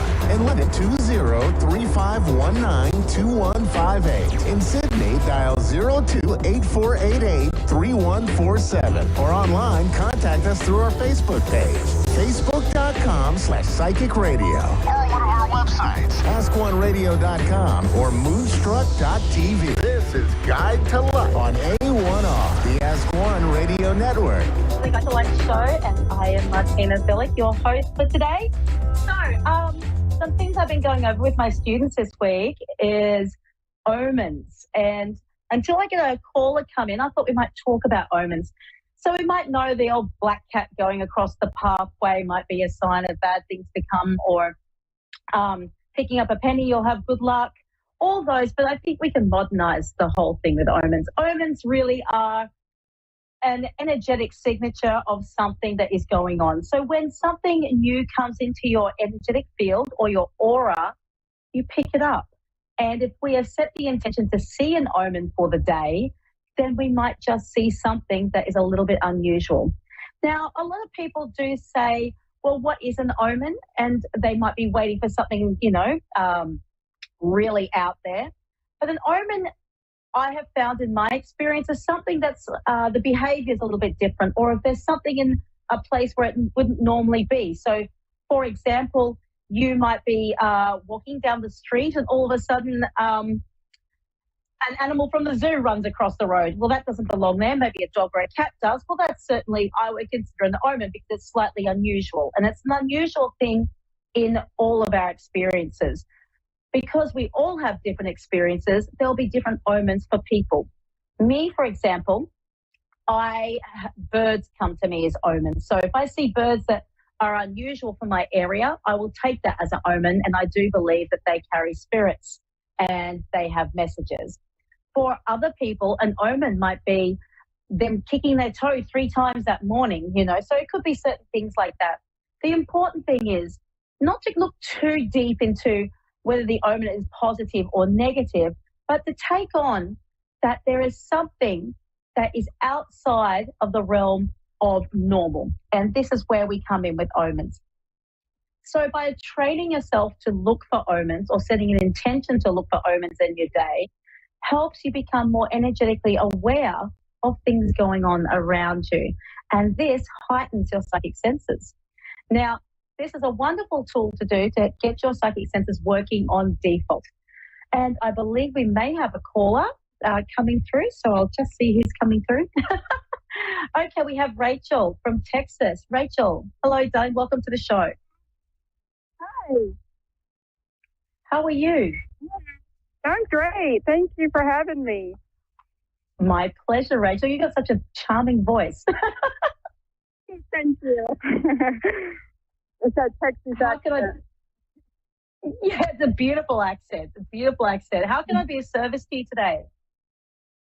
Okay, so now, do you speak to the other side? I certainly do. They never stop speaking. Well, I have so many people up there, so do you feel anybody coming through? Yeah. When I was tuning in before the show, I had a room full of people, but there's one lady that's pushed to the front. Oh, yeah. I got all of them. Would you like me to bring her through for you, darling? Yes. Who is it? Okay, I'll just describe her. So this woman's probably about 5'6". She's slim. She's got blonde hair, it's sort of slightly going grey, down to about here. She has a fringe coming off a little bit to the side, and she speaks straight down the line. There's no messing about, and there's no grey areas with this woman. She's very black and white. Would you understand this lady? She has blonde hair, you said? Yes, sandy blonde. Not sure. Okay, I'll bring through some more details for this lady, and we'll see if we can place her for you, okay?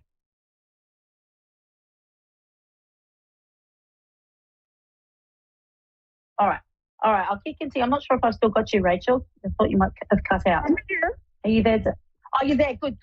All right. I'll bring through some more details from this lady. Just give me a second to tune in.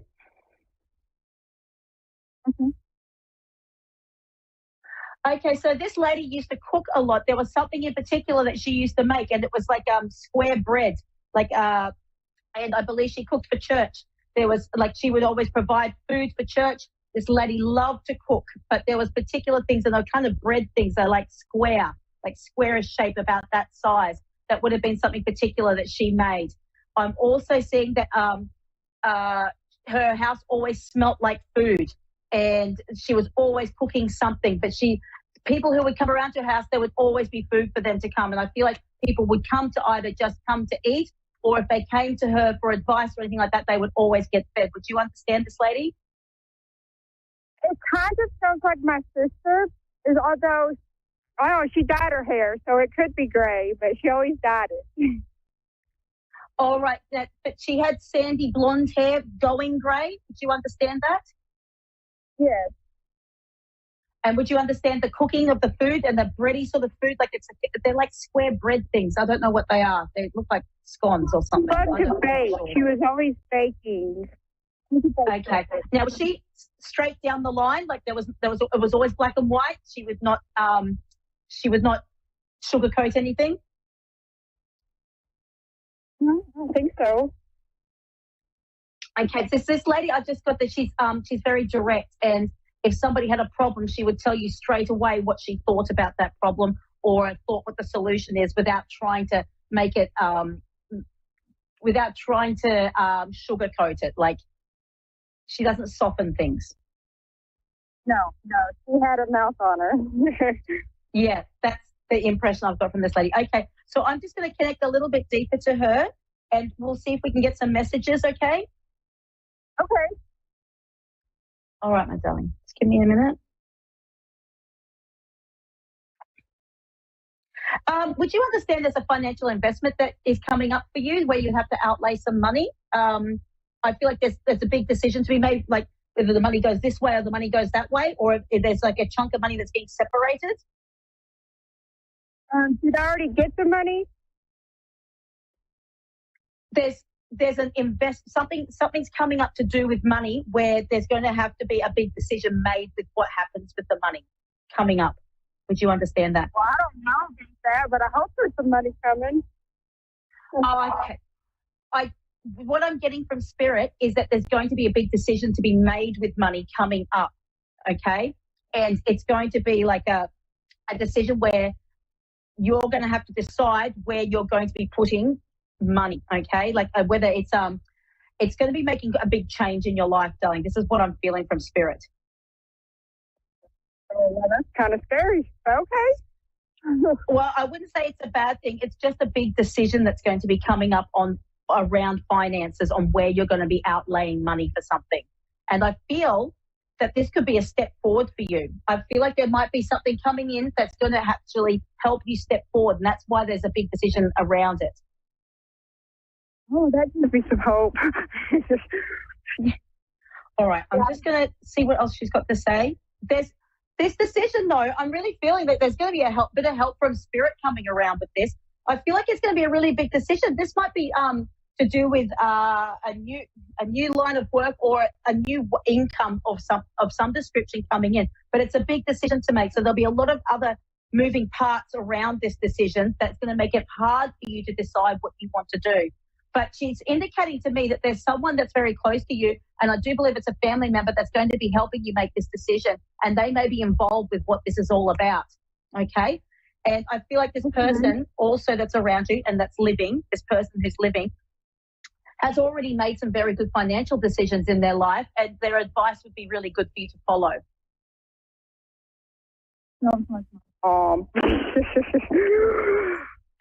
Very financial. Okay, so this is, the Spirit is indicating to me when this comes up, and I'm feeling like it's within the next sort of 6 weeks. The next 6 weeks to 8 weeks, this is coming up for you, sweetheart. So whatever you've been doing, or if there's something that you're putting out there, something's going to be coming in within the next 6 to 8 weeks. And to listen to that person who has got this financial intelligence would be very, very good for you. So I feel like they already sort of know how it will play out for you. Okay. All right. Interesting. Thank you. That's all right. I'll just see what else they've got to say because we've still got a bit of time.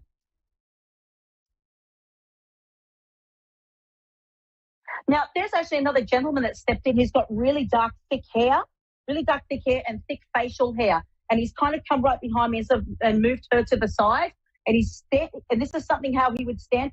He would hold on the back of your chair and he would kind of lean forward like that, even if you were sitting in the chair, like a very forward gentleman. And he's very comfortable around people. He's a little bit big, like very loud. Would you understand this gentleman? I've had so many that have passed. Okay. He's got boots with heels on them because I can hear them clicking when he walks in. And he's like the life of the party, this guy. It sounds like my Uncle David. Okay. I've only got 2 minutes, so I'm just going to bring a message quickly through from him, darling, okay? Now, what's it to do with you dancing? Did you used to dance and then stop dancing? He loved to dance.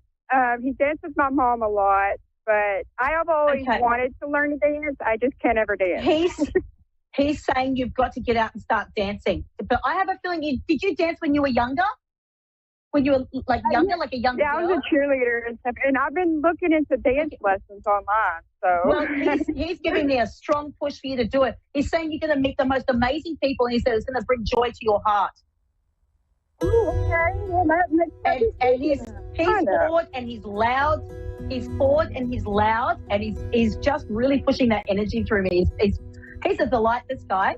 Okay, so but he's really pushing for you to do some dance. He's saying even at home. My sweetheart, I'm going to have to let you go. I apologize for not getting any more messages through for you, but Rachel, it's been such a pleasure. Thank you. Bye-bye. All right, bye, darling. Well, thank you so much, everyone, for joining me on the Guide to Light show. And just remember to look me up on Facebook, Martina Billick, Psychic Mentor. I have a free Facebook group that teaches intuition, has heaps of resources, teaches psychic development, and keeps you posted on everything that I'm doing. So just going back to omens, what I want you to do is I want you to set an intention today to look for an omen, okay? And I want you just to pay attention to what comes through. It doesn't matter what that omen is. It's just going to teach you to keep a little bit more psychically aware. It's going to keep your energy open to anything. And omens always feel magical. And when we have our hearts open to magic, magic happens. Well, thank you so much, and I'll see you next week.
Psychic Radio, Earth's #1 psychic radio network, and watching Moonstruck TV, Enlightening Television.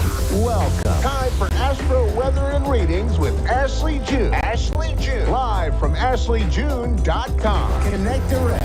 In North America, dial 888-454-2751. In London, 20-3519-2158. In Sydney, dial 02-8488-3147.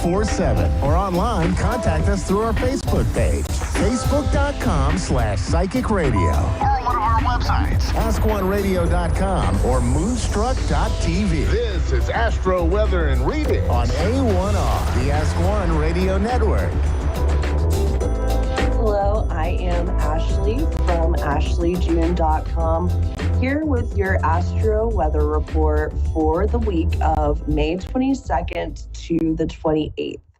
Tomorrow we have the full moon in Sagittarius. That's going to be one of our major aspects of the week. And Sagittarius is the sign of the archer. It's like if you see just like the little symbol for it, it's a bow and arrow. But the thing about Sagittarius is it's not about where the arrow lands. It's about the journey of the flight of the arrow. Sagittarius is the sign of the seeker of truth and ruled by the planet Jupiter, the giver of gifts and luck. So this full moon, I think Sagittarius is one of the most fun sides of the zodiac. I think we're going to be really doing a lot of release work or having release energy surrounding what is our truth, what is truth to you, and releasing anything that's holding you back, because Sagittarius cannot be held back. You can't tell Sagittarius what to do. If you try to tell them what to do, they're going to do the opposite. So a lot of release work around those themes. The other thing about Sagittarius, because they are ruled by Jupiter, they are protected by Jupiter. And because Jupiter is that gifter of luck, you might, if you know any Sagittarians, you know this is true, that a Sagittarius can get themselves in all types of trouble, but they always come out smelling like a rose, or they are the person who you're like, why is their life so much easier? They probably don't have a lot of Saturn placements, that teacher taskmaster. Jupiter just makes things easier on a Sagittarius. So full moon in Sag tomorrow.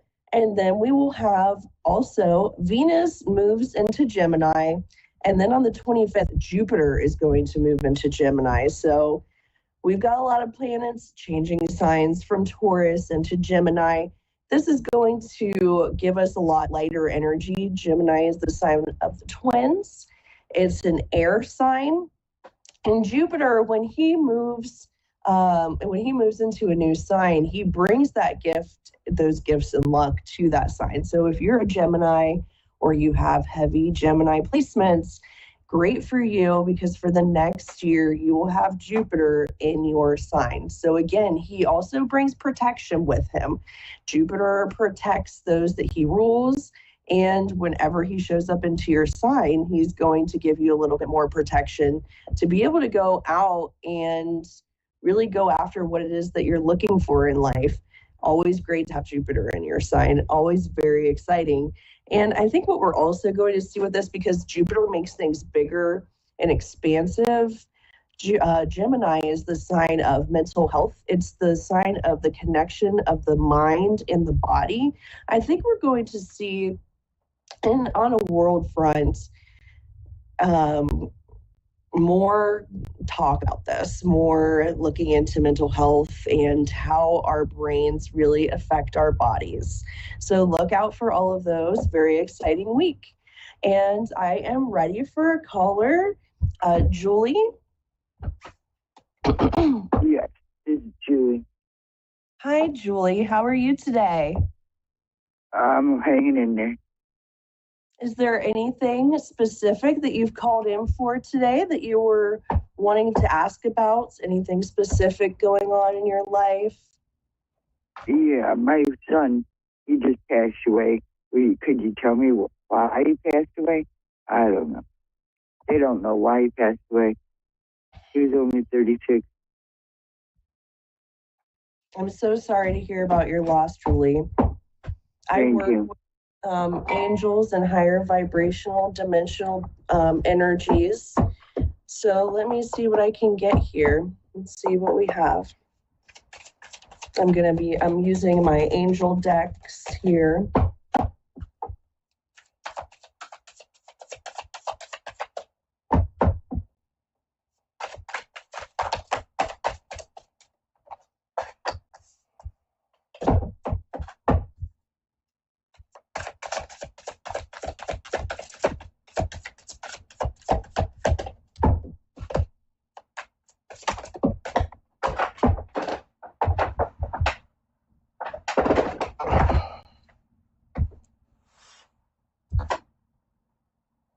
The first thing that I'm having come up is, with this question is the Six of Water here. And this is about, this card can be about childhood, something, and then the next card coming up is the Two of Earth. So these two cards together, too much going on at once. Did he have any known illnesses or anything that was from his childhood? He couldn't deal with his dad passing away. I'm sorry. His dad passed away when he was only 21. Yeah. Okay. And so you're saying he just suddenly passed. There was no. He had a hernia. The father. He went in the hospital a couple times for a hernia. They wouldn't do nothing for him. They just gave him medicine for blood pressure pills. Yeah. For your son? Yeah.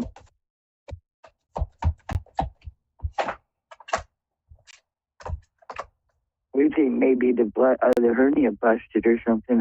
He was found on the edge of the couch, leaned over, hunched over. Yep.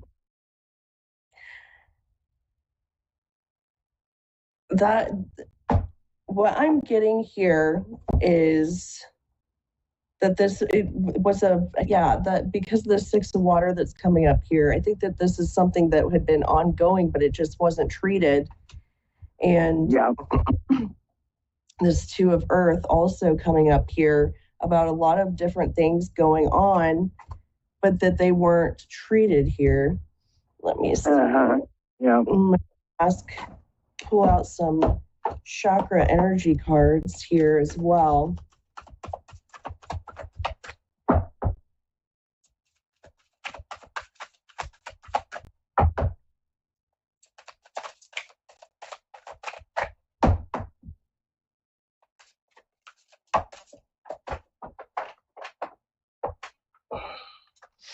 The card that's coming up is the Raphael card. That's the Archangel, and the card is healing. It's a beautiful green card. You can see the angel Raphael here. So it was an ongoing health issue here is what I'm getting with that as well.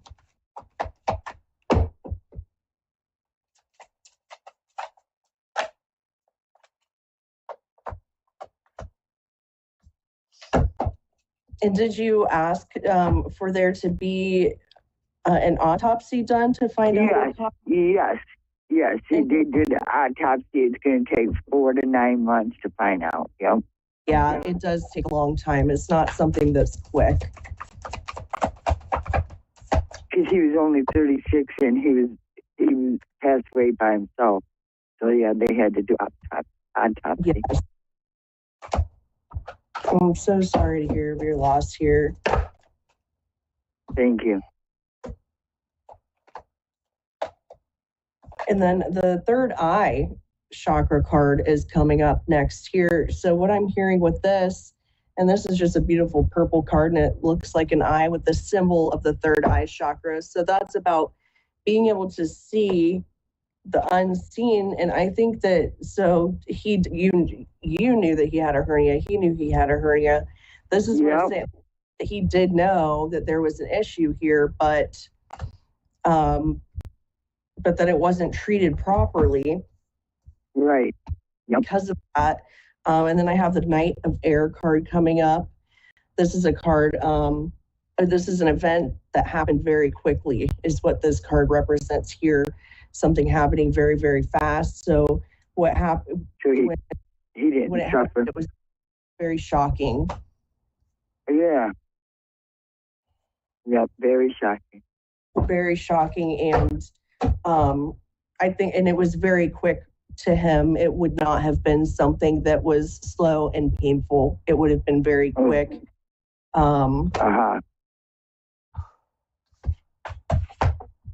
That helps a lot to know that.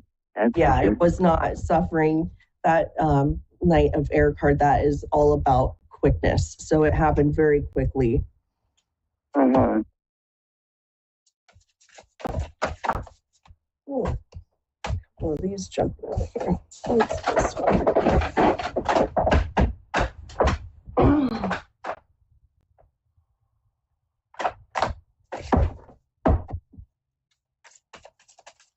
So this, the next card I'm using another angel deck here. This card is called Evolution, and it's about preparedness. And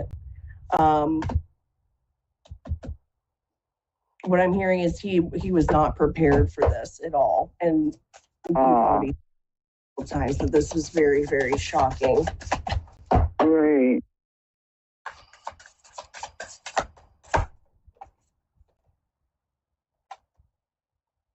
Yes, then I have this point of view card coming up in a reverse, and this is all about being oblivious, not knowing, not seeing this coming. So it was obviously a shock for you, but it was a shock for him as well. And what I'm hearing is that this was an ongoing health issue, but it was just never taken care of properly. And I'm so sorry. Very difficult. But I am hearing that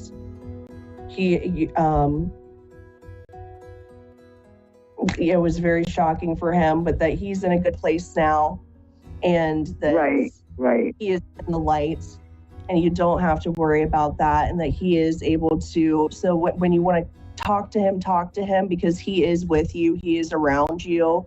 I hear that he likes to maybe listen for songs. If he might send you songs, certain music that comes on, for him to show you that he's with you and near you. That is one of the ways that he might contact you there, Julie. Well, thank you so much for calling in, Julie. And I'm, again, so sorry for your loss. Always such a difficult thing to lose the ones that we love. But he's not completely gone. He's just in another form on the other side. And you can still talk to him because he can still hear you for sure. Okay, thank you. You're welcome. Thank you very much. And listeners, if you would like to book a private reading with me, an astrological reading or a psychic reading, you can contact me at ashleijune.com. That's ASHLIEJUNE.com. Thank you and enjoy the rest of your week.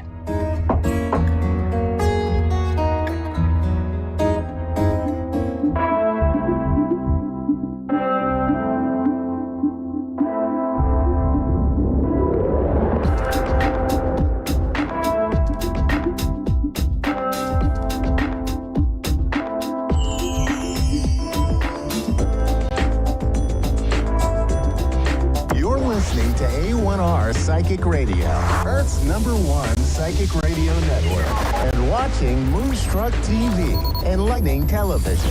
Welcome. Time for Bernice Bisson, Psychic Media. Bernice Bisson, live from BerniceBissonPsychic.com. Connect direct. In North America, dial 888-454-2751. In London, 20-3519-2158. In Sydney, dial 02-8488-3147. Or online, contact us through our Facebook page, facebook.com/Psychic Radio. Or one of our websites, askoneradio.com or moonstruck.tv. This is Bernice Bisson, Psychic Media on A1R, the Ask One Radio Network.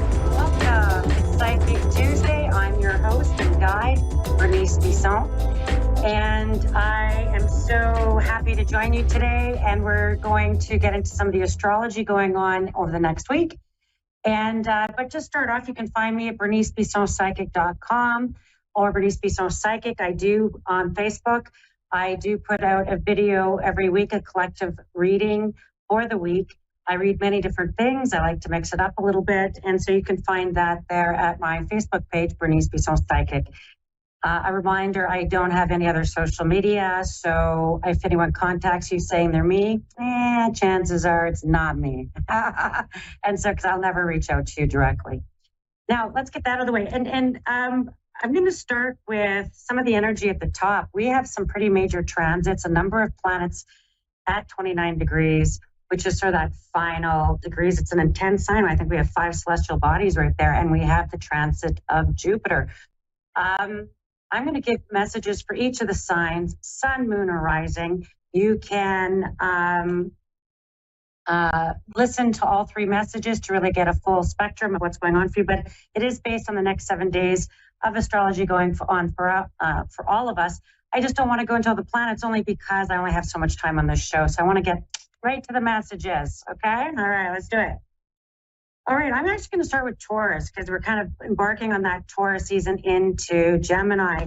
And so you have a number of planets going on in there, and it's really about your life, your day-to-day life.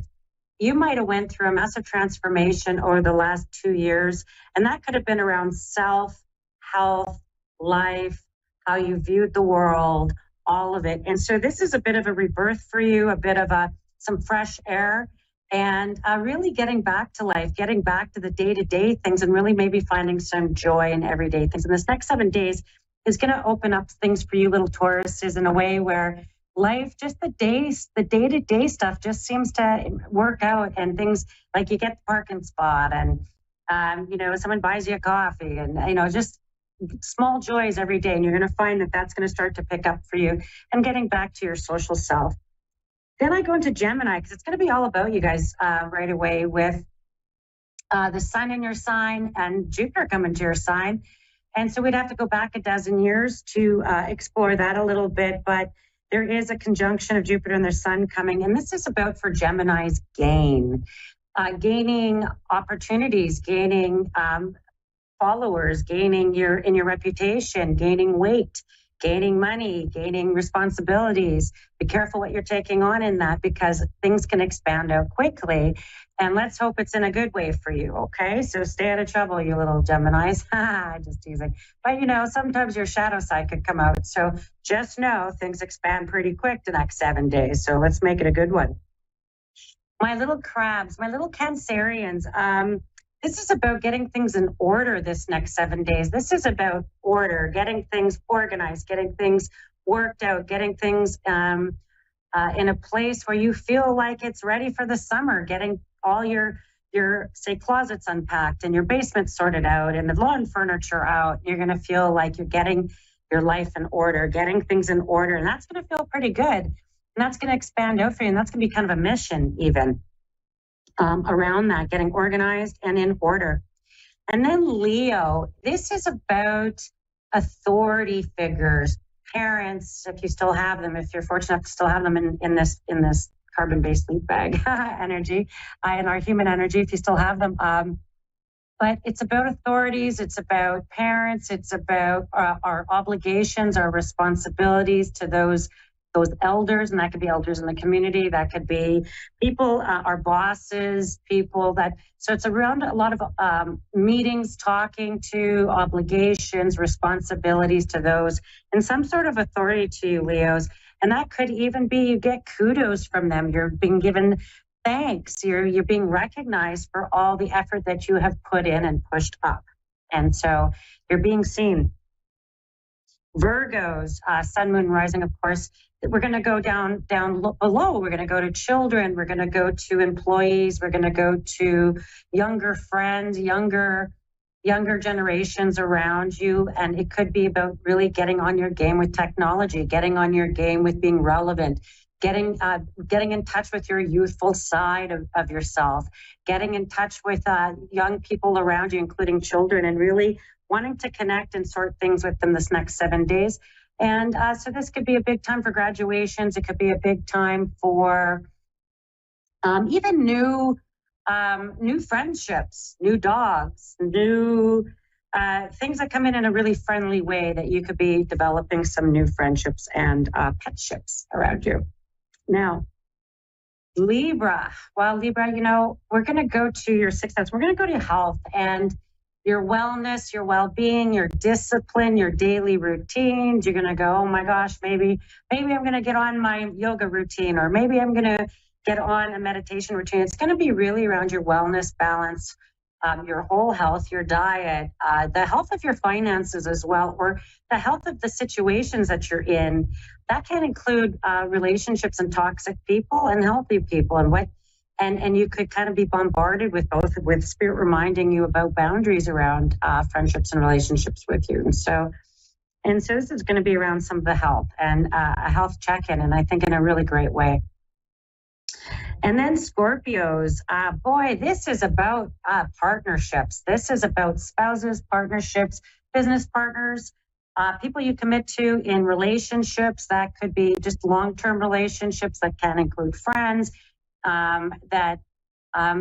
your obligations to friends, and there could be real benefits coming from partners. That could be, maybe there's opportunities for new jobs, new finances, even new partnerships, even new long-term relationships sort of popping up in your life, starting off as a new meeting, a new encounter that turns out to be a few years down the road a pretty good lucky chance encounter that turns out to be a long-term partner for you in some way.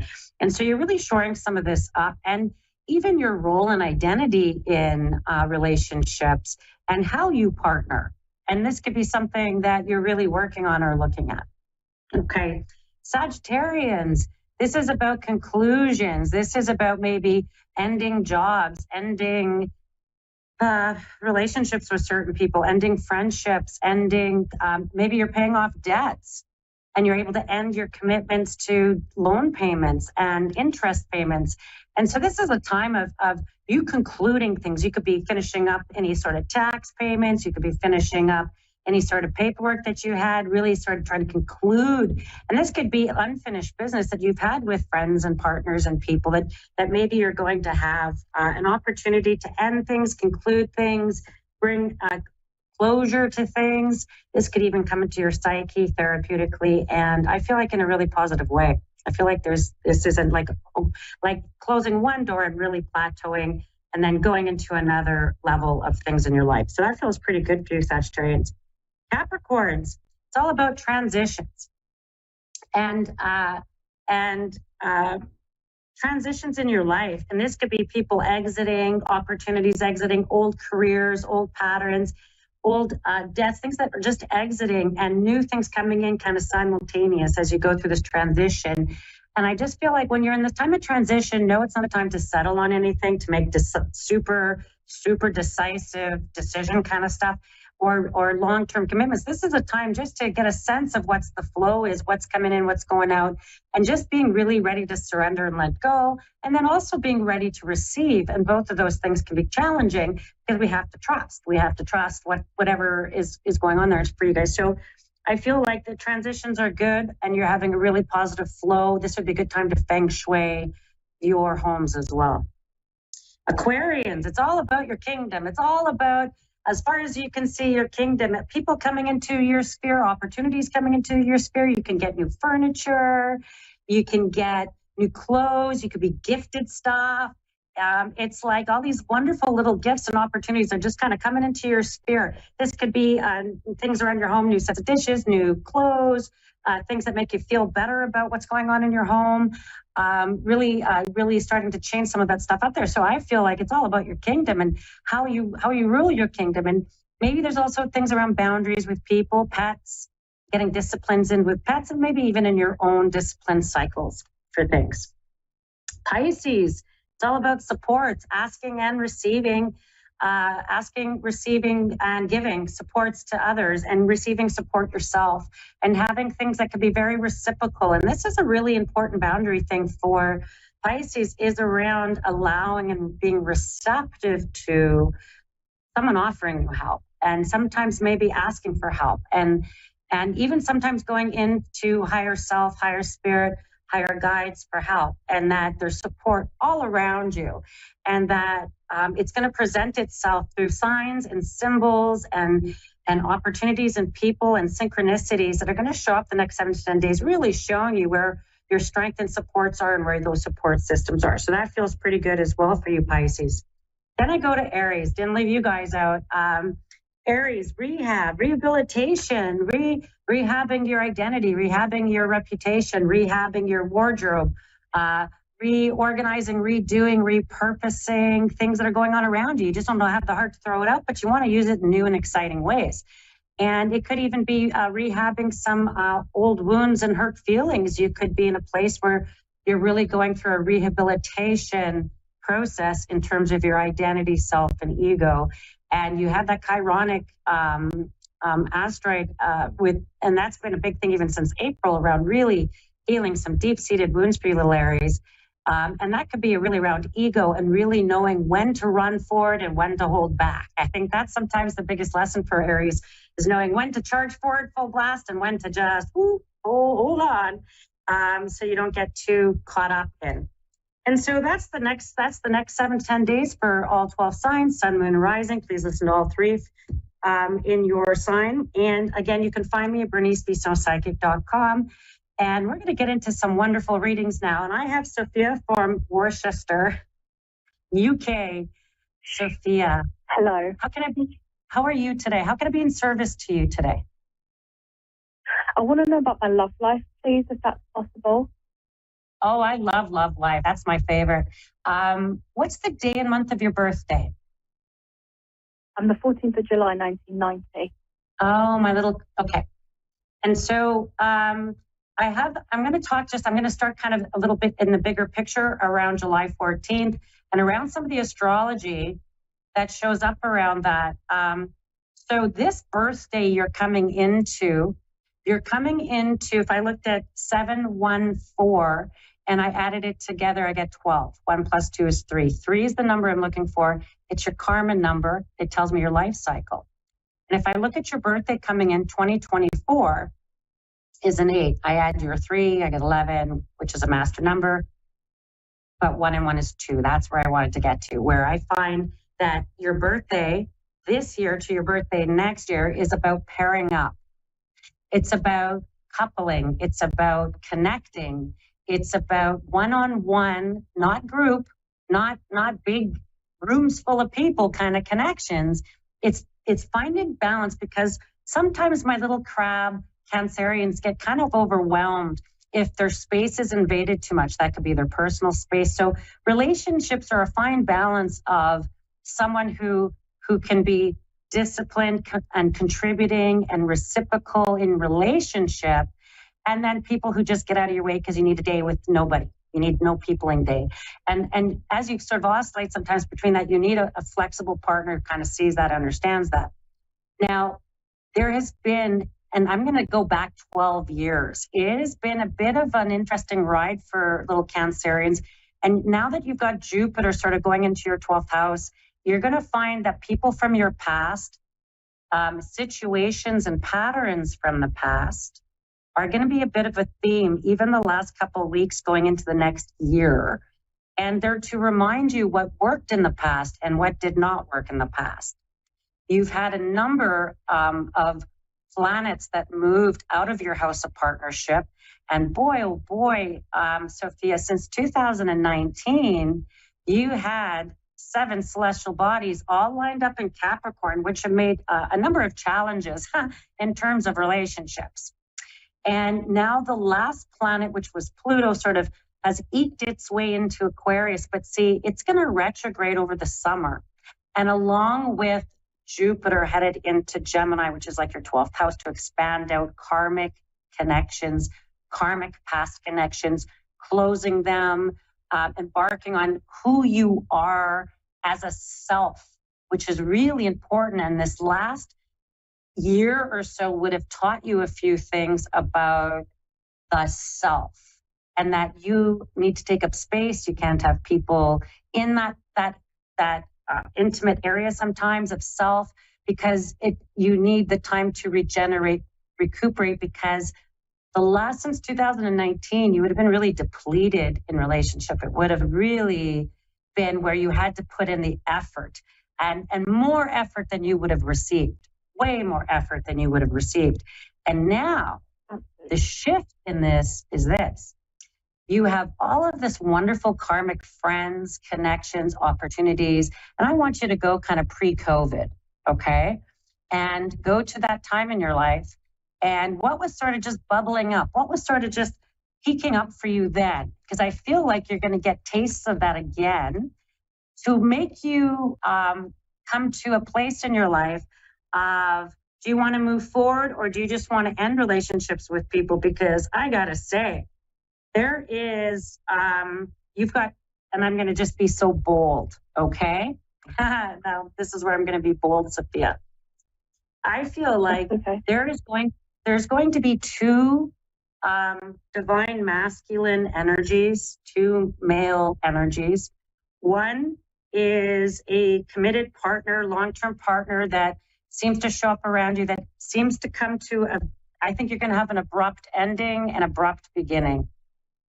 And I feel like there's an abrupt ending around between August and October. If that was the past one, I apologize if I'm a bit off my timing.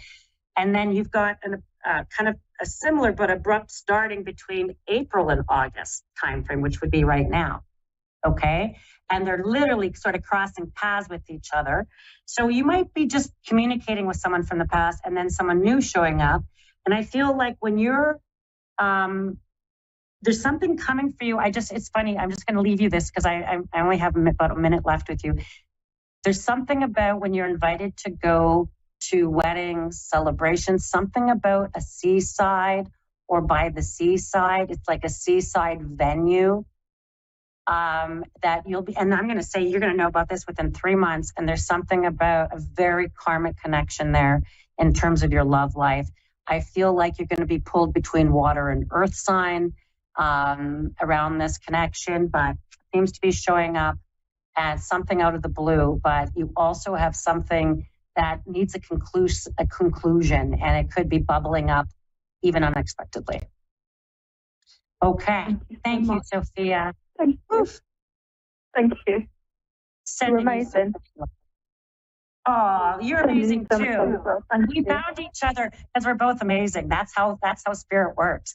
They always put that similar energy together. So I'm so pleased you found me. And thank you. Okay, I've got another caller on the line, and I was so sorry. I'm sorry. What was the name? Marlene, so sorry, Marlene. And so welcome, Marlene. Did I hear that right? Arlene, Arlene. Arlene, oh my gosh. You know what it was? I was talking so much, I didn't see it fly by from the producer, and I apologize because I was into what I was doing. Arlene, thank you. Now, how can I be in service to you today? I don't know. This is my first time. I hadn't had a reading in years and years. The last time I had a reading was after I lost my grandson. Oh, don't tell me anymore. Please don't tell me. Hang on. Let me tell you something. Okay, let's focus. I'm sorry you lost your grandson, and my heart absolutely just sends you lots of love. My name is Bernice Bisson. I'm from Canada. I read for the last 35 years, and I've read all kinds of things. And because it's been a long time, let's just explore. I'm going to take the rest of my show. We're just going to explore what's going on around you. And, can I just say something? I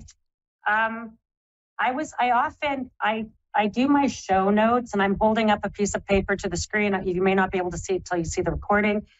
And there was a bunch of notes about the grandson. And so I'm actually supposed to talk about your dad and like your son, the grandson.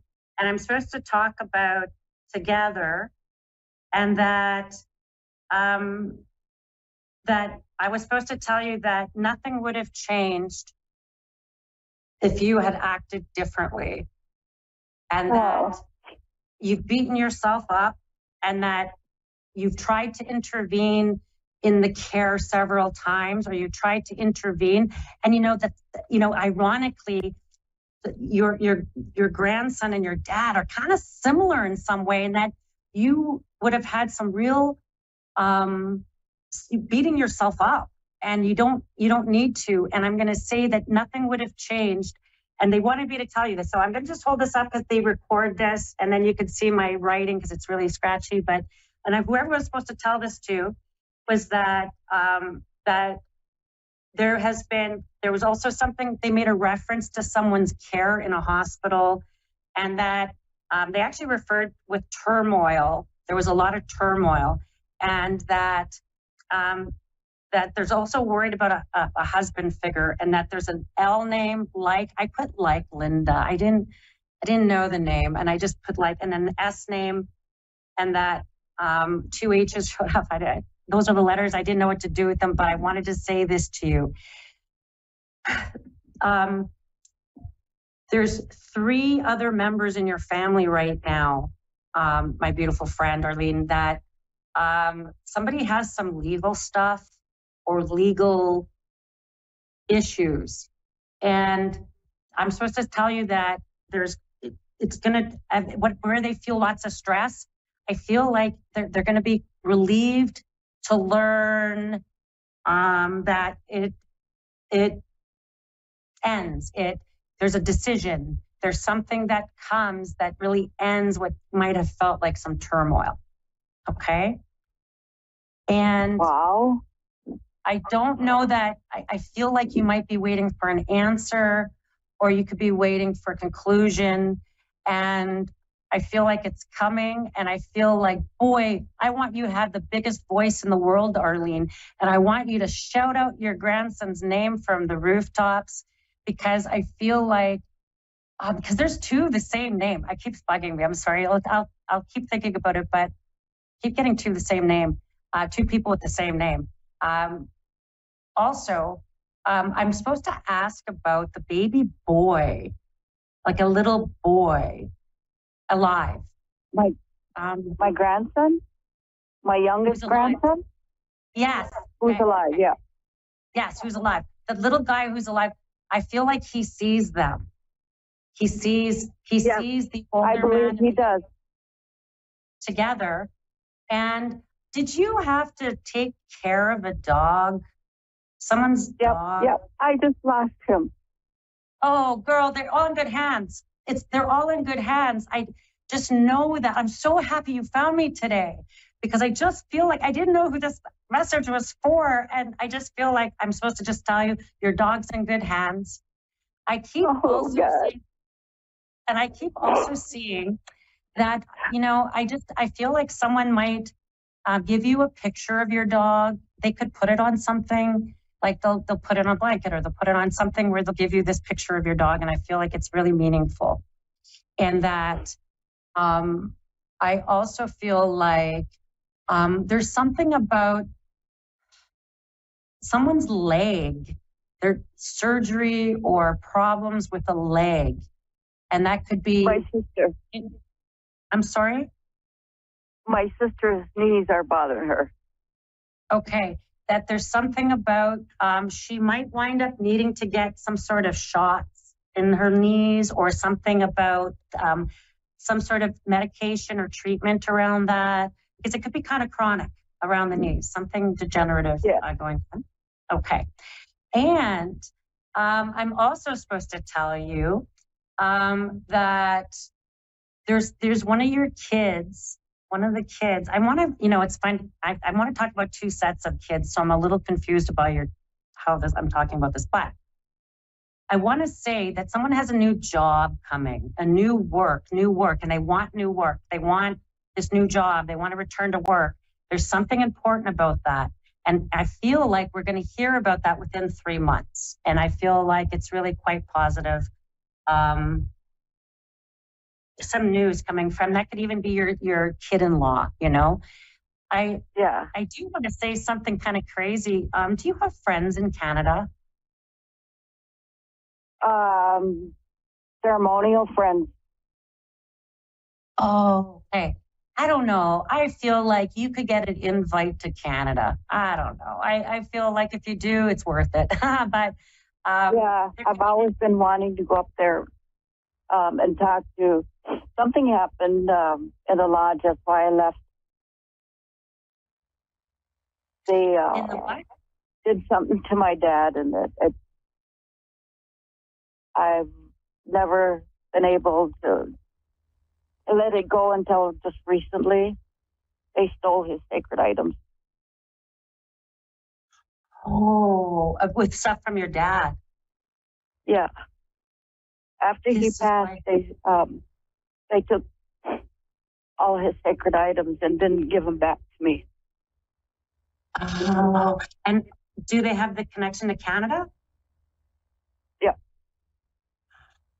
Okay, let me go back. I'm going to back up my whole message because I was supposed to talk about your dad and your grandson and the fact that they're together. And that I knew my dad come got him. I knew that morning. It's funny because your dad rode up on a horse. I don't know why he rode up on a horse, but you can see that because he rode horses when he was little. They would take him back from from the camp back to the island. He rode up on a horse for your grandson, and I just want to say that I feel like I'm going to say that you might be reconnected with the ceremonial tools. I'm going to put that out to Spirit to connect you to the ceremonial tools, and that the who has them would want to repatriate them to the right spiritual family name, right spirit. I'm going to ask Spirit to do that for you. But I just want to say, my friend, you are so loved and you are so guided and protected, and know that, and that they are in good hands, and that there is something about sunflowers, a field of sunflowers. And when you're standing in a field of sunflowers, know they are with you. Okay? Okay. Sending love, my beautiful friend. And thank you to you for calling in. And thank you to everyone for tuning in to A1R Psychic Radio, Moonstruck Television, and Lightning TV, and to Psychic Tuesdays with Sweet Bee. I'll see everyone in 7 days.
Psychic Radio, Earth's #1 psychic radio network, and watching Moonstruck TV and Lightning Television. Welcome. And now, Reverend Elliot's Magical Window with Reverend Elliot. Live from magic-works.com. Connect direct. In North America, dial 888-454-2751. In London, 20-3519-2158. In Sydney, dial 02-8488-3147. Or online, contact us through our Facebook page, Facebook.com/Psychic Radio. Or one of our websites, AskOneRadio.com or Moonstruck.tv. This is Reverend Elliot's Magical Window on A1R, the Ask One Radio Network. Greetings, fellow seekers of truth, wisdom, and light. This is your friendly esoteric practitioner, Reverend Elliot, coming to you live from the city of New York in the middle of September, where things are starting to cool off. Although we didn't have that bad summer. It was not bad at all here. The press was trying to make it bad. They said 4 people died of heat-related causes. Now, of course, that means that it wasn't heat, but they tried, and it turned out that all the people were really, really old and sick. So what are you going to do? Like I keep telling people, there's a whole industry out there dedicated to scaring us, and that's why we need positive energy, and that's why when I read cards, that's positive energy. It's all about positive energy, and as I said, it's about the truth the search for truth, wisdom, and light. And by the way, for the perfect cannoli. Don't ever forget that. Don't underestimate the impact in your life of a perfect cannoli. Oh, brother. Do you ever get a soggy cannoli? That's not a euphemism, man. I'm not going into one of those ads that you get emailed to you on your or texted on your phone. A soggy cannoli is a very bad thing, although it does sound like an interesting name for a character. So we're here tonight to look at the positive side of things and find out what's going on in our lives. This is the thing that I get more questions about this than anything else with tarot, which is people who listen to the show. Why don't you get horrible readings for people? Because horrible things happen to people. Well, yeah, horrible things do happen to people, but that doesn't mean that they're going to happen soon or now, or if you know something horrible is coming, and cards can show that, it helps you to prepare for it, which is the reason I say there are no bad readings. You may not get what you want out of a reading. You may not hear what you want to hear. But if you hear, for instance, that you're headed for a period of gross financial troubles and instability at work, it's worth knowing. That's all.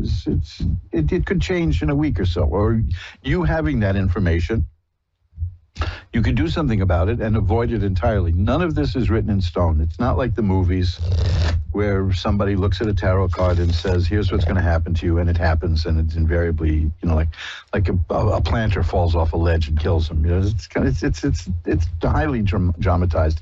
That isn't what happens. And the reason I get so many good readings for people, I believe, is that people who call for a reading or contact a tarot reader for advice understand that there's a situation in their life that they need help with.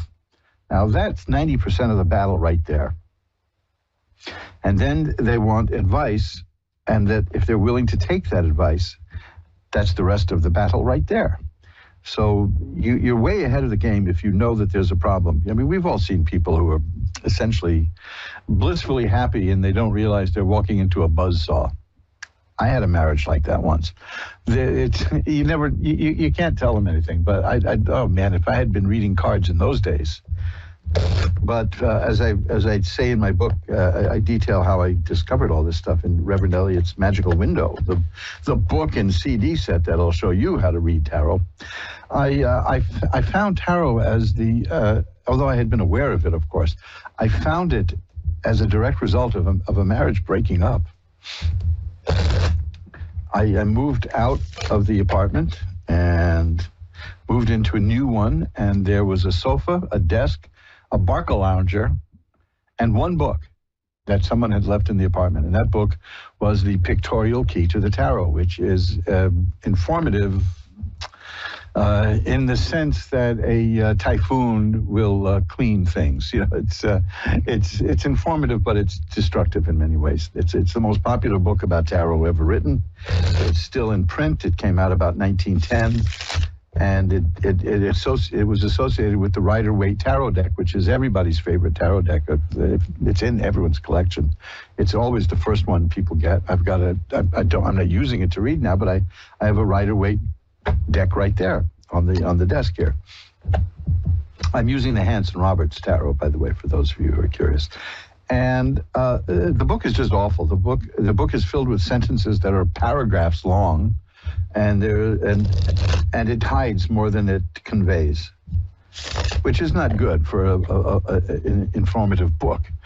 But it got me started. It got me curious. It got me, at least I realized I was reading nonsense and gibberish in many parts of that book. But I do have a chapter on that book in Reverend Elliott's Magical Window, the book and CD set, because I just want to show how poorly it's written. And I don't want you to be dissuaded. I know for a fact that there are many, many, many people who want to learn tarot, and they get that book, and they never give it another look again after trying to read it, because it's indecipherable in many, and it's not you. It's not that you're unintelligent and you can't read the book. The writer was into obscuring things, and he wrote endless sentences. I have one sentence in that from that book in my book, Reverend Elliott's Magical Window, and I analyzed that one sentence, and it goes on and on and on. So if you have a passing familiarity with tarot and you want to learn more about it, don't shy away from The Pictorial Key to the Tarot by Arthur Waite. But understand that you're not going to understand it. And it's not a reflection on your intelligence. It's that he didn't want people to understand it. There are outright lies in that book as well. He does this. They used to, in the old days, the occultists would call that a blind, where they were very proud of themselves for putting blinds in books so that they could mislead people who read their books and then really not learn anything. What the hell was that about? Why would you want to do that? Why would you put blinds in a book that purports to teach people things? So this is all by way of saying that something bad happened to me, and that's how I discovered tarot cards, and here I am reading tarot cards for the world. You can do it too. It's not as hard as you think. I've been threatening for a couple of years. All of us got derailed for the last 2 years. Maybe I'll just get back to do this, but I do have a series of books. Well, let's rephrase that. I do have a book that is meant to be the beginning of a series of books called Magic Made Easy. Easy, see, it's cute. And it is, it will show magical things with no blinds in a very simple, direct, and easy to understand way, and get you on the path to doing magical work. The first one I have now is about meditation, and keep that in mind because I'm going to talk about that later. And I did want to do a book on how to, not just how to read tarots, but how tarot cards, but how to function as a tarot reader, because those are two different things. You can learn easily from many books what the meanings of the cards are and how to interpret the cards. And there are loads of books that just have all kinds of complex layouts for the cards, but they won't tell you how to do this as a professional or an amateur. It's fun at parties. I knew a card reader who just dismissed the whole thing as party tricks. But then again, she just didn't want people to take it too seriously. The books that I have had a lot of help with in my career of learning tarot are also listed in my book, Reverend Elliott's Magical Window. I have a bibliography in the back. So it's really, contrary to many books, this one is designed to get you going and learning as much as you can about the cards. But I don't know that I've ever really seen a simple, direct guide to how to become a card reader. Something like, so you want to be a card reader. It's one of those kind of books. Maybe I'll do that. I certainly don't want to do card reading for dummies, because if you're a dummy, don't bother reading cards for people. Just don't do anything. Just sit there and look at Netflix. But that's by way of saying that I've been meaning to do that, and I started it when all of the pandemic and all that derailing, and it's really been an upheaval in people's lives. So I'm glad we're getting back to normal, and that's the reason I want to talk about the meditation book. Because there's a lot of people in politics, and I'm not blaming the politicians. I never blame politicians for the horrible things they do. I blame the people who elect them, knowing what they're like. When you elect somebody with a long record of doing X and then he promises to do Y, and you elect that person and that person does X again, whose fault is it? You know, they lied to you, okay. But why would you take the word of somebody who's already revealed their nature to you? So this is not, what I'm about to say is not about politicians or parties or any of that. We're living in very, very difficult times because there are a lot of people making it very, very difficult. Politicians are making it difficult because they want to retain power. The more they can declare emergencies, we have a little disease that popped up here in New York City recently that is 100% not fatal. It only affected a small percentage of the population, and now it's gone, and they've just declared a state of emergency over it. So you see, when there's a state of emergency, politicians can do all kinds of stuff outside the Constitution, and they relish that. There's another group of people that know that the more frightened you are, the more likely you are to consume their product. And for some reason, we call those people news. I mean, I spent a lot of time working with news people, and I can tell you that that's a problem. They are really, they used to say if it bleeds, it leads, but now it's all about scaring you. So this is where meditation comes in. It's very important, and so few people know how to do it because it's difficult. It isn't easy. The first thing you do when you meditate is you're shutting down your mind. You're trying to shut down the voice in your mind and just shut your mind. Now, do you think the mind likes that? No. It's going to rebel, and those are called breaks. Every time you try to focus and or focus on unfocusing, as oxymoronic as it sounds, but your mind, see, we've been thinking for the bulk of our lives, and I find thinking very overrated. I find it very overrated would be an interesting way to put it, but I've determined that thinking is a problem. This is why I read tarot for people. I don't believe that people can think their way out of a problem they thought themselves into. And now we have people controlling our thoughts by scaring the hell out of us all the time. I talk about this book, Unmasking Fear, a lot. I don't mail it out as often as I'd like to, hint, hint. But go check out Unmasking Fear at mojoacademy.org or Unmasking Fear by Lloyd Kenyon Jones at Amazon.com. You'll find the one that has me, Reverend Elliott, has written 2 forwards to that. And you'll understand why it is to someone's advantage to keep everybody else in a state of fear. Meditation can stop that cold. Meditation can rebuild your life without influence from people who do not have your best interests at heart. And one of the things you can do is cleansing. And that's what my book on the Meditation Made Easy, which is about the middle pillar technique, which is a way of cleansing yourself from negativity. There's also, if you go to magic-works.com, magic-works.com, and click on meditation, you'll see that there are a few CDs there. One of them I highly recommend. It's a chakra cleaning. And now, as long as I brought up the word, don't, and if somebody starts telling you it's chakra or it's chakra, if they argue about that, just forget it. You know, they don't, forget it.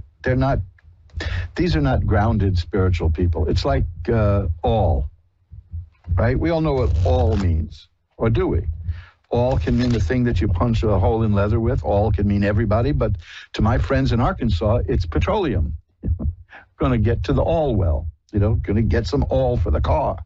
Now, that's just regionalism. So don't worry. As long as you know, if I say chakra or chakra, you know what I'm talking about. These are energy centers in the body. And this is important. This needs to be cleansed. And I'm bringing up meditation, not just to promote a book of mine, because the book is under $10. And if you look at my website, you'll find how to knock 15% off of that too. The reason I'm bringing this up is to help give you the weaponry to counter the people who are trying to pollute your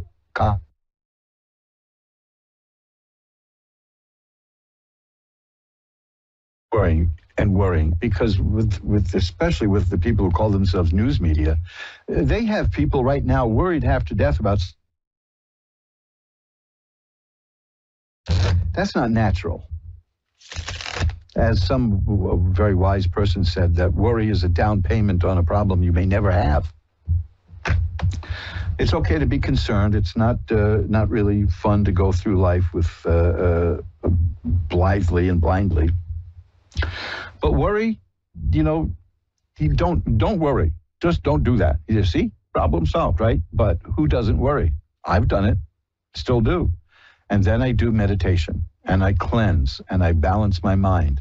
I don't know how many of you have had an MRI. Those things are noisy. I fell asleep during an MRI a year ago using meditation. And mercifully, the technician, when I was over, wasn't one of these maniacs who dismissed me out of hand. She just looked at me and said, "You know how to do meditation." I said, yeah.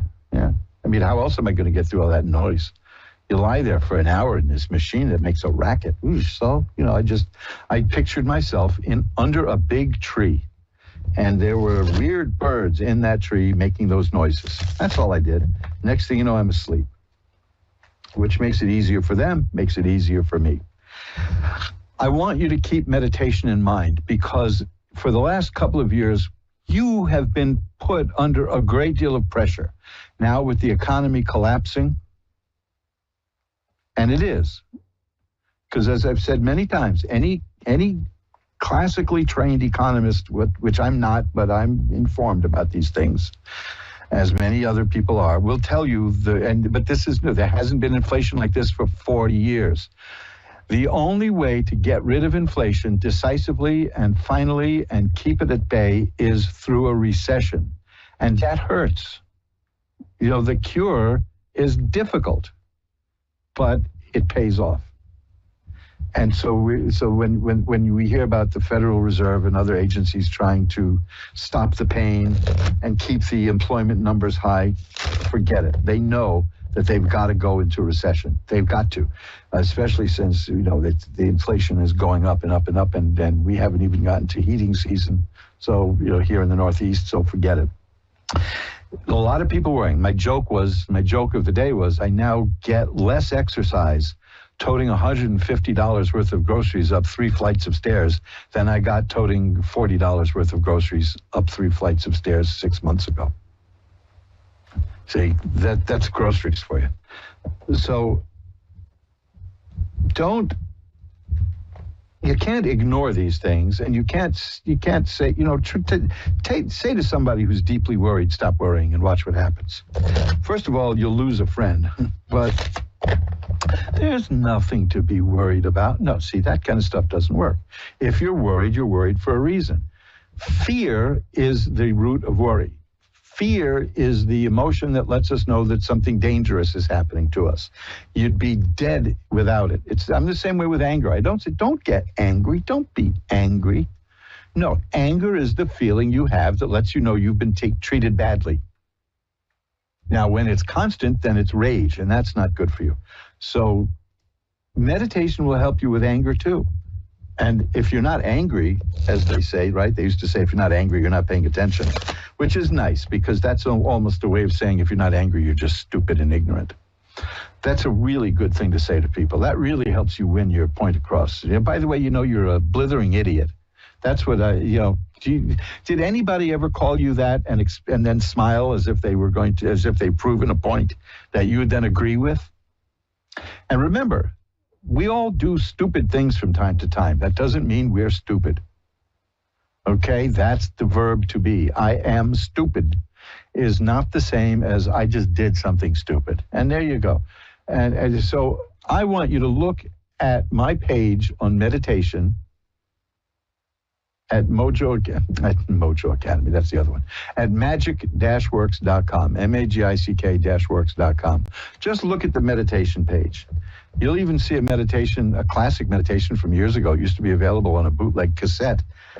But I got it now restored and on CD, which involves the Three Stooges. Go figure, right? You can use anything for meditating. And then look at mojoacademy.org for the Magic Made Easy series, which is not yet a series, but it will be. And check out that book. It's like I said, it's $9.95. There's a little bit of sales tax, obviously, these days, but you can get it for 15% off, which will knock out the shipping at least. So do that. You know, it's available through Amazon.com. It's the Middle Pillar Technique in the series of the book. It's in the book series Meditation Made E-Z. And do yourself a favor. It's easy to do because you're going to fail doing meditation at the beginning. We all do. After a while, you'll get the hang of it. Your mind will realize that you're in charge. You know, that's it. I hate separating us from our mind, but that's the way it goes. Because the minute the minute you try to stop using your mind says, wake up. You know? We're going to get to the tarot readings in just a moment, but just as an experiment, I did this many, many years ago. I didn't talk. I stopped talking. Fortunately, I wasn't doing the show in those days because that would be pretty dull. And after about 3 days of not talking, now, how did I get away with that? It was during my vacation from work. After 3 days of not talking, I remember being on a bus, across a downtown bus, 2nd Avenue bus here in New York City, going downtown. And it dawned on me that that voice in my head was gone. I didn't even think, hey, the voice is gone, because that would be the voice, you know. You know what I'm talking about, that nonstop chattering thing in our head that we've been having since we became sentient as children. It just stopped. It was gone. I knew, I heard differently. I saw differently. My mind was quiet. And in my case, all it did was it took not talking for 3 days or so. Could have been 4. Who remembers? I was young then. So who knows? So anyway, that's it. Maybe I'll write about that one day, but I don't recommend doing it because it's a weird trip to not talk. But it will do something to you. So check out magic-works.com, the meditation page, MAGICK-works.com, and mojoacademy.org. Look for the Magic Made Easy book, and then there'll be probably more books coming soon in that series. Well, that's it. That's the end of the show. Now it's time to do some readings, now that I've been babbling on. I'm babbling on because I take this very seriously, because there's almost an army of people out there who want to ruin your life for their own benefit. Okay? That's the only way to look at it. They want to keep you in a perpetual state of fear and worry, and then they'll sell you the solution. I'm not selling you the solution. I'm selling you the filter. And I'm doing it pretty damn reasonably. And I want you to do that, to take a look at that. And I'll be happy to get those things right out to you as soon as you order them. We're now going to ring the bell 3 times to declare that from here on in, on the show, we're in sacred space. I rushed it. And pull back the curtain on the magical window for Shannon in Bullhead City, Arizona. Hello, Shannon. You're on with Reverend Elliot. Hello. Hello. How are you tonight, Shannon? I'm fine. How are you?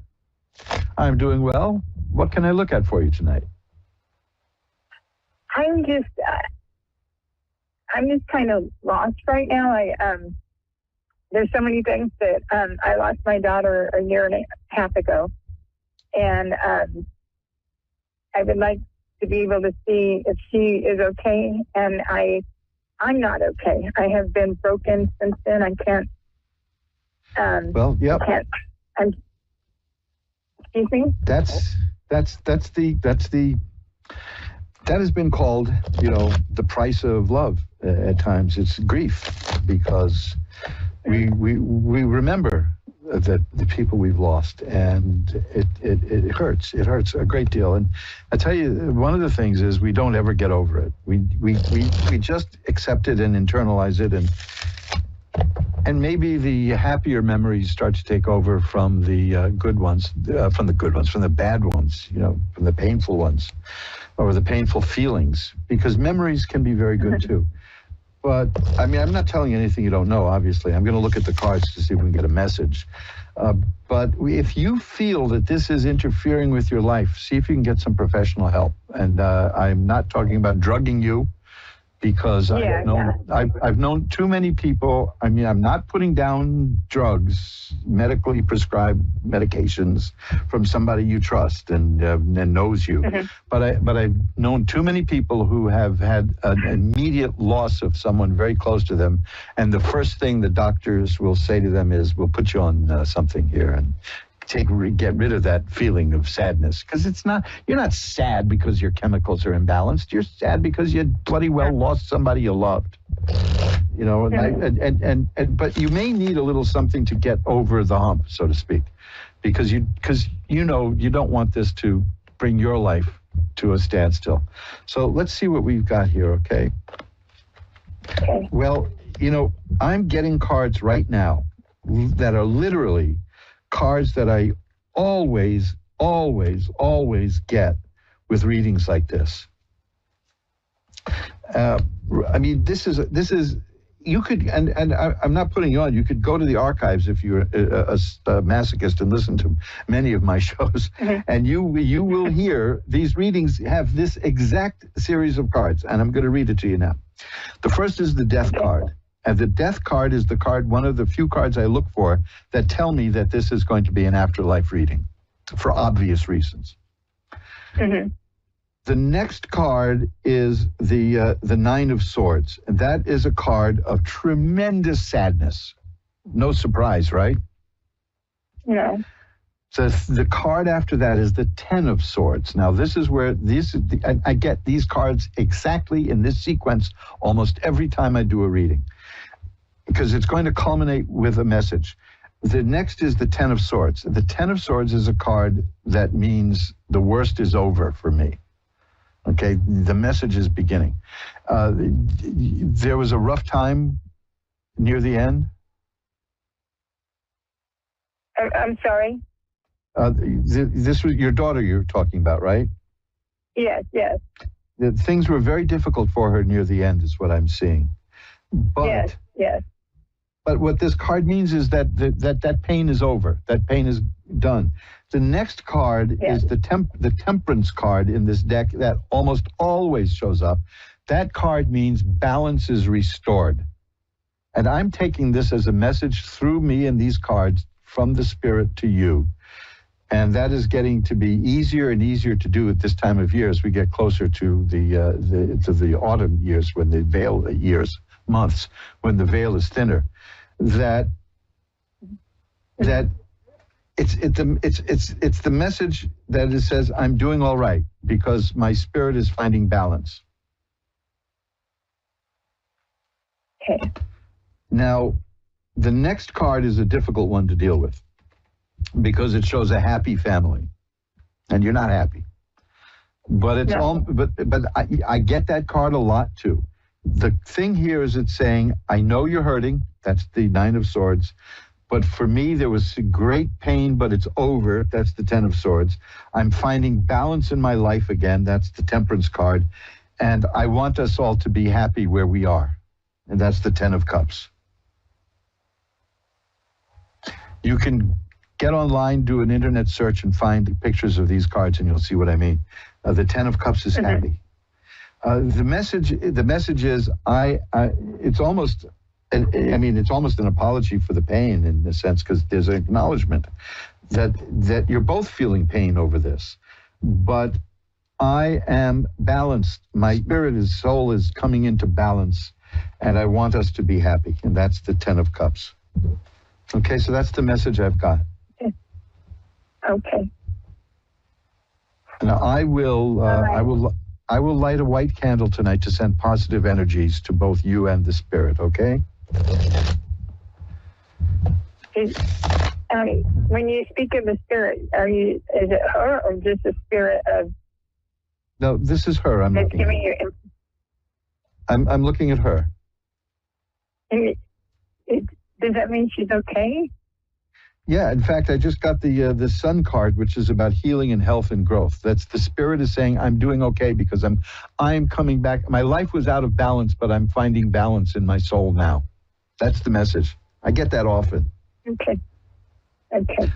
The Sun card, as soon as you said to me, does that mean she's okay? I got the card of the Sun, which is a card of health and growth and balance. Okay. All right. Well, thank you. Be well, and I will send positive energy your way using any techniques I have, okay? Thank you so much. Bye-bye now. And let's get this shuffled up. And Whew, these are always such heavy things to do. But it's funny that they always come out that way, where the spirit will talk about finding balance and peace. German in Toronto is on next. Hi, you're on with Reverend Elliot. How are you? I'm doing well. How are you tonight? I'm good, doing well, sir. It's an honor to share this, time with you. Well, thank you. I'm glad you could get through. What can I look at for you? Well, we'd like to know about love and money, those two things love and money. They have been People get arrested for away. that. People get arrested for that. Yeah, I know, but work and let's see what we get. Things don't get to the, I work and work, but I don't think I can afford things I want, right? Well, let's see what we've got. It's always avoiding me. Well, I think that may just change because I'm getting cup cards here. The cards are cups, and cups are about love and romance and emotion. And I'm seriously seeing that you're going to be working at this. That's the Six of Swords. That's a person who gets from where they are to where they want to be through their own effort. I've got the Queen of Cups, the King of Cups, the Knight of Cups. Almost that's 3 out of 4 court cards here, and the Empress, which is a card of fertility, not necessarily in the sense of having children, but making things grow. I'm taking that to mean that you have the ability to make this happen, and you're going to. The Knight of Cups means that something new in terms of romance and emotion is going to come into your life. It'll be a little hectic. It'll be a little unpredictable, but here's another. This is a good card, too. I've got 2 more cards, and they're all cups. This is phenomenal. The cards really like you. There's going to be a relationship coming your way. That's the Knight of Cups. I have no doubt about that, because the knight is on horseback and arrives, but also jumps around a lot, so it can be an up and down thing, but it'll level off, because that's followed by the Queen, and that levels off. The Queen is the maturing of the process, and the King is the stability. So it looks to me like that's going to be a good relationship. Now, let's give you an indication of where this is going to come from, okay? The Three of Cups is here. That tends to mean traditionally that you're going to meet somebody through people you know. So keep an eye out through somebody, through people that you know, through friends or acquaintances. And then there's the Four of Cups. This is a mysterious card because it shows a person looking at 3 cups and doesn't notice that there's a hand coming out of a cloud nearby offering another cup. And that almost always indicates that there's somebody around you who is interested in you, but has not made that known yet. So keep an eye out for that too, for somebody who, I used to say for somebody whose attitude changes when you walk into the room, but how would you know, right? If you weren't in the room. But when you're around people, look to see if there's somebody else, one person in particular who is a little interested in getting your attention and lights up a little bit when you speak, that kind of thing. Yeah, you're not to those things, right? Yeah, I know. I do see that coming. I do see that there's a relationship on the way for you now. Okay. And this is someone you're going to meet through people you know. That's the best I can tell you at this point. And it's going to be good. The relationship is going to work out. Let me give you one more indication. It's going to be somebody who just had a bad relationship with someone. Okay? Okay. So keep an eye out now for I'm going to be the hero, right? You bet. Yep. Yeah. You sure are. That will be nice. Okay. So I think it's coming. Keep an eye out. And it's going to be somebody you meet through friends, somebody who just got out of a bad situation. Nothing horrible, but, just bad enough, right? And we all have been through that, right? You what? We all have been through that. Oh, yeah. Relationships, right? Yes, we all have. We all have. Even people I know who've been together as a couple since like childhood, and it's now like 50 years later. They've had it too. They've had problems too. So, but this will be good for you. I think you're gonna do well. because I see a nice, healthy relationship. Because the point is this. I'm seeing the Knight of Cups, which matures into the Queen of Cups, which stabilizes into the King of Cups. And that tells me that it's going to be a decent, good, solid relationship. Okay. So keep an eye out, and remember, it's going to come. This is a person you're going to meet through people you know. Okay. Anything else you want to look at? Yeah, about money, like every investment I have made, is going down, especially with the stock market. And oh, man, yeah, the stock market. I just got a new job and those things, and like I always, there's always an extra expense, like I can, I can get the things I want, Well, let me tell you, these are cards that I see frequently too now, especially. I've got the Five of Cups, which indicates money problems. Now, who doesn't have money problems today with rampant inflation, the stock market crashing? I mean, it dropped like 1,300 points the other day. The next is the Two of Coins. Now, it's funny. You asked me about romance, right? And I got all these cards with cups in them. Now you ask me about finances, and I get cards with coins in it, with money. So, yeah, the cards are good here. The Two of Coins is a person who knows how to use money, to juggle money, to get something else going. So you're going to be fine. You're not going to have terrible problems. You'll be okay. And maybe I will be able to afford the things I want, right? Well, that's the next card. It's the Nine of Cups. The Nine of Cups is a person who has everything. The Nine of Cups is a nice, smiley, happy guy, putting on a little weight maybe because he's got everything. And there's even a little warning in there that people will be envious of you. So it's funny to start out with the Five of Coins, which is a dreary card about money troubles, and end up with the Nine of Cups, which is about having all kinds of sensuous, good things in life. I believe you're going to be fine. Okay. Thanks. And it's because of you. That's the middle. The middle card is you, because that's the Two of Coins. That's a person who knows how to juggle and balance money and get money going. So there you go, okay? Okay, thank you. Hang in there. It's going to work out well for you. Bye-bye now. And let's shuffle up the cards. You're listening to Reverend Elliott's Magical Window with me, Reverend Elliott, which I only say because so many people get my last name wrong. It's it's just one of those names, It's just one of those names that it sounds better backwards, though. I used to have a company that I spelled my last name backwards. I thought that's a dynamic name for a company, Anoramic. I said Anoramic Enterprises. There you go. Unfortunately, we didn't anoramize very much, but we had better luck with the newspaper company. Shuffling up the cards. We're here every Wednesday at 11 Eastern, 10 Central, 9 Mountain, and 8 Pacific. If you want to get in touch with me because you can't get through or you don't feel like opening up in front of a few million people, all you have to do is drop me a line at my email, asktarot@earthlink.net. Nice old-fashioned Earthlink email there. Ask Tarot. When I had to bring my computer in to be fixed, they were shocked to see that my email was Earthlink. They said, "That's still around?" Ask Tarot, ASKTAROT, one word, at earthlink.net. I'll be happy to pull a few cards for you. And maybe you'll book a reading, because I do all these things for private customers also. You can, it's very inexpensive. Readings start at $10. But I've done enough sales pitchy stuff today. Jody in Salt Lake City is next. Hi, you're on with Reverend Elliott. Hi there. How are you? I'm doing well. How are you today? I'm good. Thanks. Thanks for taking my call.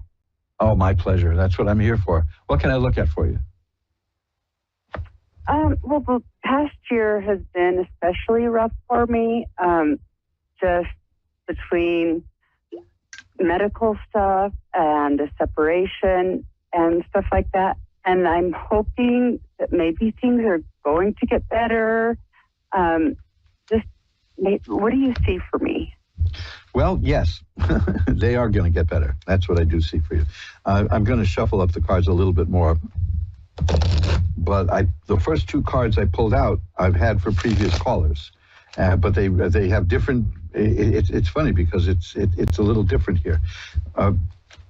The cards change meanings; they shift around depending upon on what's around them in many ways. But here's what we got. The Knight of Cups is here. The Knight of Cups is generally the indication of a relationship coming. Because cups are emotions and affairs of the heart, joy and happiness. And in these short readings, they tend to reflect romance. And the Knight is something new coming into your life. And it can be a little tempestuous because the knight on horseback, it's like the chessboard. It moves from this way and then it moves that way and then it goes here and there. But it doesn't mean it's bad. It's just a little bit of it'll be an exciting time. The Ten of Swords is next, and that's important because I had that earlier. The Ten of Swords means trouble's over. It's an ugly looking card, and a lot of people confuse it with a card meaning death. In fact, in the tarot deck, even the card of death doesn't mean death, and we'll get into that in a moment. Because ultimately, that's all of our future is, boy, this is really putting a damper on the night. Ultimately, we all die. So why would the cards predict it? But if it did, I've only seen it once where it showed that something really close was coming to somebody. And I've been doing this a long time. But movies sensationalize that. But this card doesn't mean death. It means the life has thrown its worst at you and you're still here. It's not over. You're going to get up. The Wheel of Fortune is next. That's a major card. The Wheel of Fortune is the card that says the situation is going to change. The Chariot is the next card. That is a person who will take control of the conflicting forces in her life and guide them to the direction she wants. Now we have the Death card, and that's interesting because the Death card means the ending of one part of your life and the beginning of another part of your life, because there's a sunrise on that card. And that's a very positive card. It's a very good card. In that, especially since you asked me about what's coming for you.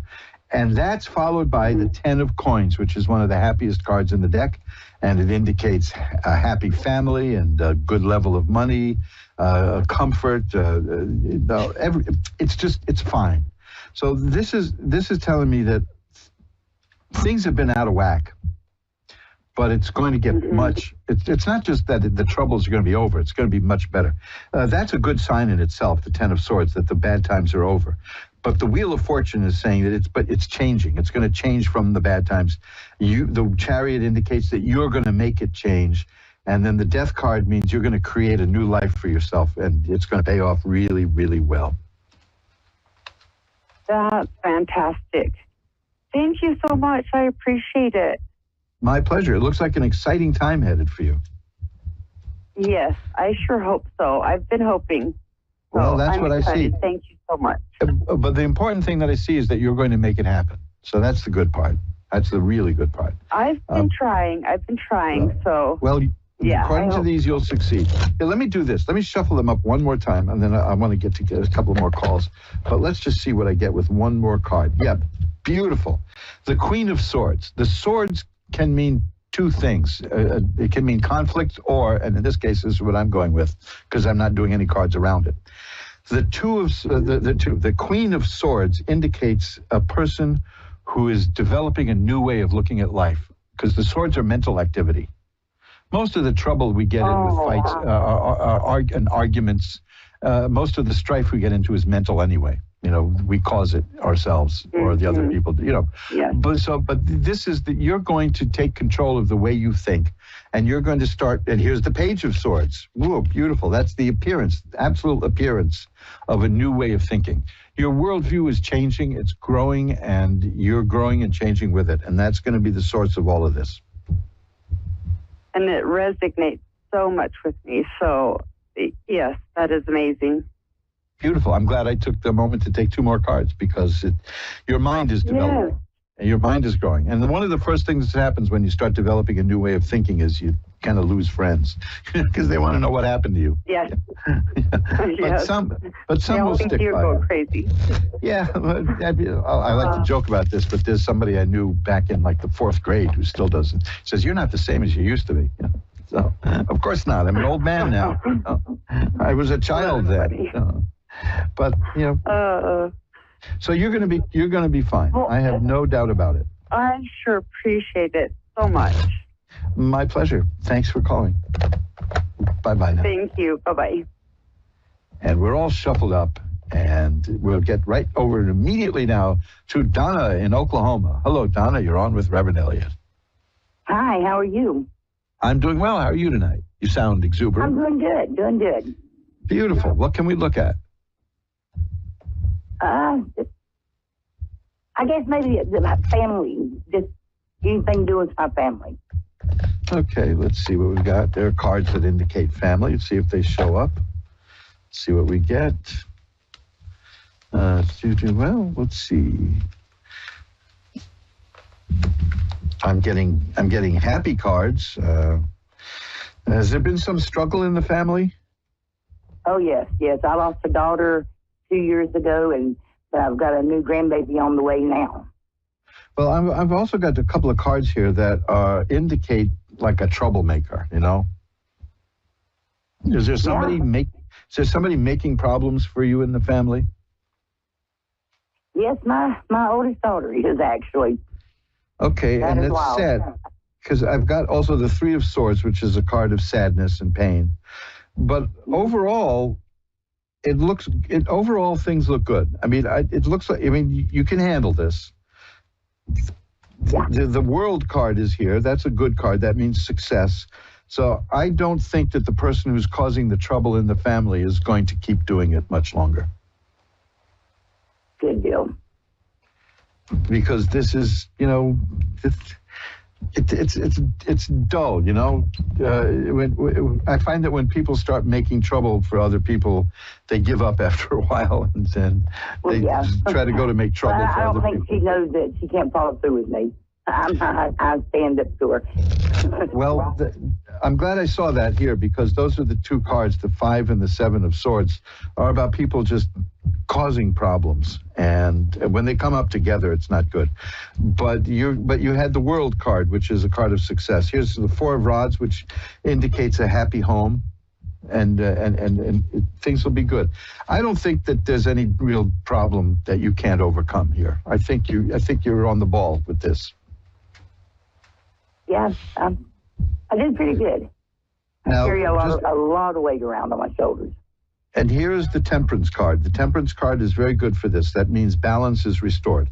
So you'll work a way to find a balance in the family. You'll take care of it. But it's good to know that it's just one person doing it, and it's not like system wide, you know. So, and you know who it is, so you'll be okay.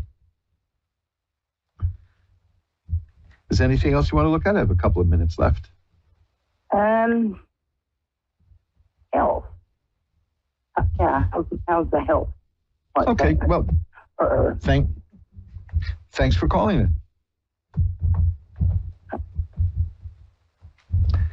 You still with me? Yeah, I'm here. Yeah. Okay. Do you get any signs from any of my family members that's gone, you know, passed over? I think I'm being gave signs. I'm pretty sure I am. I don't. Let me see. Oh, I could probably take a look at that. I don't have a few minutes left here. You getting signs, you said? Yeah. I find diamonds a lot. And when I was younger, my mother told me she wished she had a dime for every time she told me to sit down and shut my mouth. Gosh, that's yeah. Well, this is the time of year that these things start happening. I get stories from people all around. Let me just about that, because the veil is thinning. This is a good time to get out the Ouija board and start doing stuff with that if you know how to use it properly. Right. You know, this is it's not a toy. It's weird how it gets marketed as a toy, but it isn't. But it's not the horror that people say. So let's see if I can get anything. No, I'm not. I'm just getting cards of happiness and balance and joy. I guess everyone on the other side is fine. You know, it's a dull reading, right? Yeah, I'm not seeing any specific messages at all here. I got cards like the Judgment card and the Temperance card and the Sun. These are cards I usually get for this kind of reading, and they're all happy cards. So there you go. Right. I think we're set. Always good.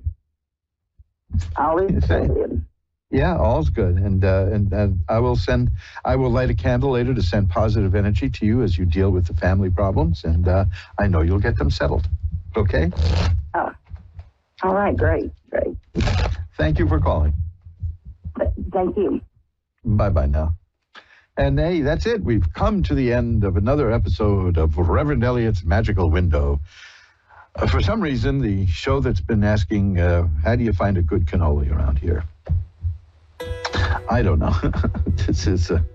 I don't like chocolate-covered cannolis. I like my cannolis just cannoli-ized. I don't know. Why am I thinking of that? I don't know.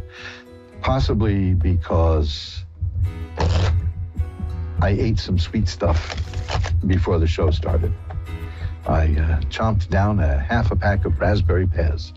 And after that, I want something real, you know. But it's New York. I can probably get a cannoli any time of day or night, but I'm certainly not. I'm also inertia bound, and I'm so lazy. I'm so lazy, and I like to sleep, and I like to pretend that what I'm doing is out-of-body experience and meditation, but really I'm just sleeping. I've never been in a hurry. Anybody who knows me knows that I'm not in a hurry. This goes back to even as a kid in Boy Scout camp. If we were playing baseball, softball, you know, I was out there, obviously, of course, playing left field. You know, and if somebody cracked the ball out over that way, if I judged that I wasn't able to really get it and do anything with it, I'd just let it go. I didn't care. One time I made a spectacular catch that ended the game and won it for our side. And all I was really doing was I saw the ball coming straight for my face. So I put my hands up in front and went right into the mitt. I was the hero, but I didn't know what I was doing. So that's my sports career, Boy Scouts. I mentioned the Boy Scouts briefly last week when I opened up my knife to open up the new tarot deck. That was an interesting experience being an urban Boy Scout. I'll tell you about that because our troop met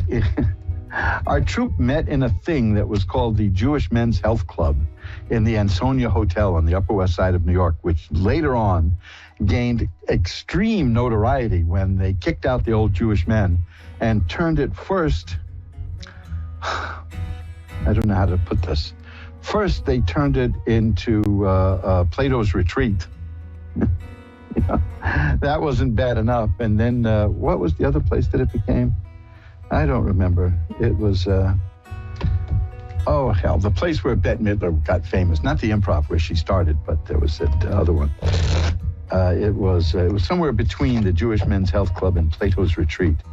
But yes, I learned how to eat lemons in the Jewish Men's Health Club, and that came in very handy when a group of musicians were annoying me in a restaurant one time, and I waited until a trumpet solo came up, and I stood right in front of the trumpet player, and I bit into a lemon, and that ruined his note. Oh boy, that what can you do? So anyway, we got through the show, and we have nice, happy readings, and I want you to remember what I said at the beginning of the show about meditation. Please take a look at magic-works.com for the meditation page, because there's a lot of people out there trying the continental baths. That's what the one. That's it. That's where Barry Manilow and Bette Midler started, and that's where. And then it was Plato's Retreat, the notorious club. So you see how these things just pop back into your head. So look at the meditation page. Please look at my meditation page, because there's an awful lot of people out there trying to hurt you mentally and spiritually, and I want you to protect yourself. I really do. I want you to protect yourself as best as you can, and that's why I did it. And yes, I do charge money for these things, but no, the prices are not set in stone. So we can deal with it, okay? I never charge a lot for these things, but that's that. So until we get together again next week, remember, time flies. It's up to you to be the navigator. Bye-bye now.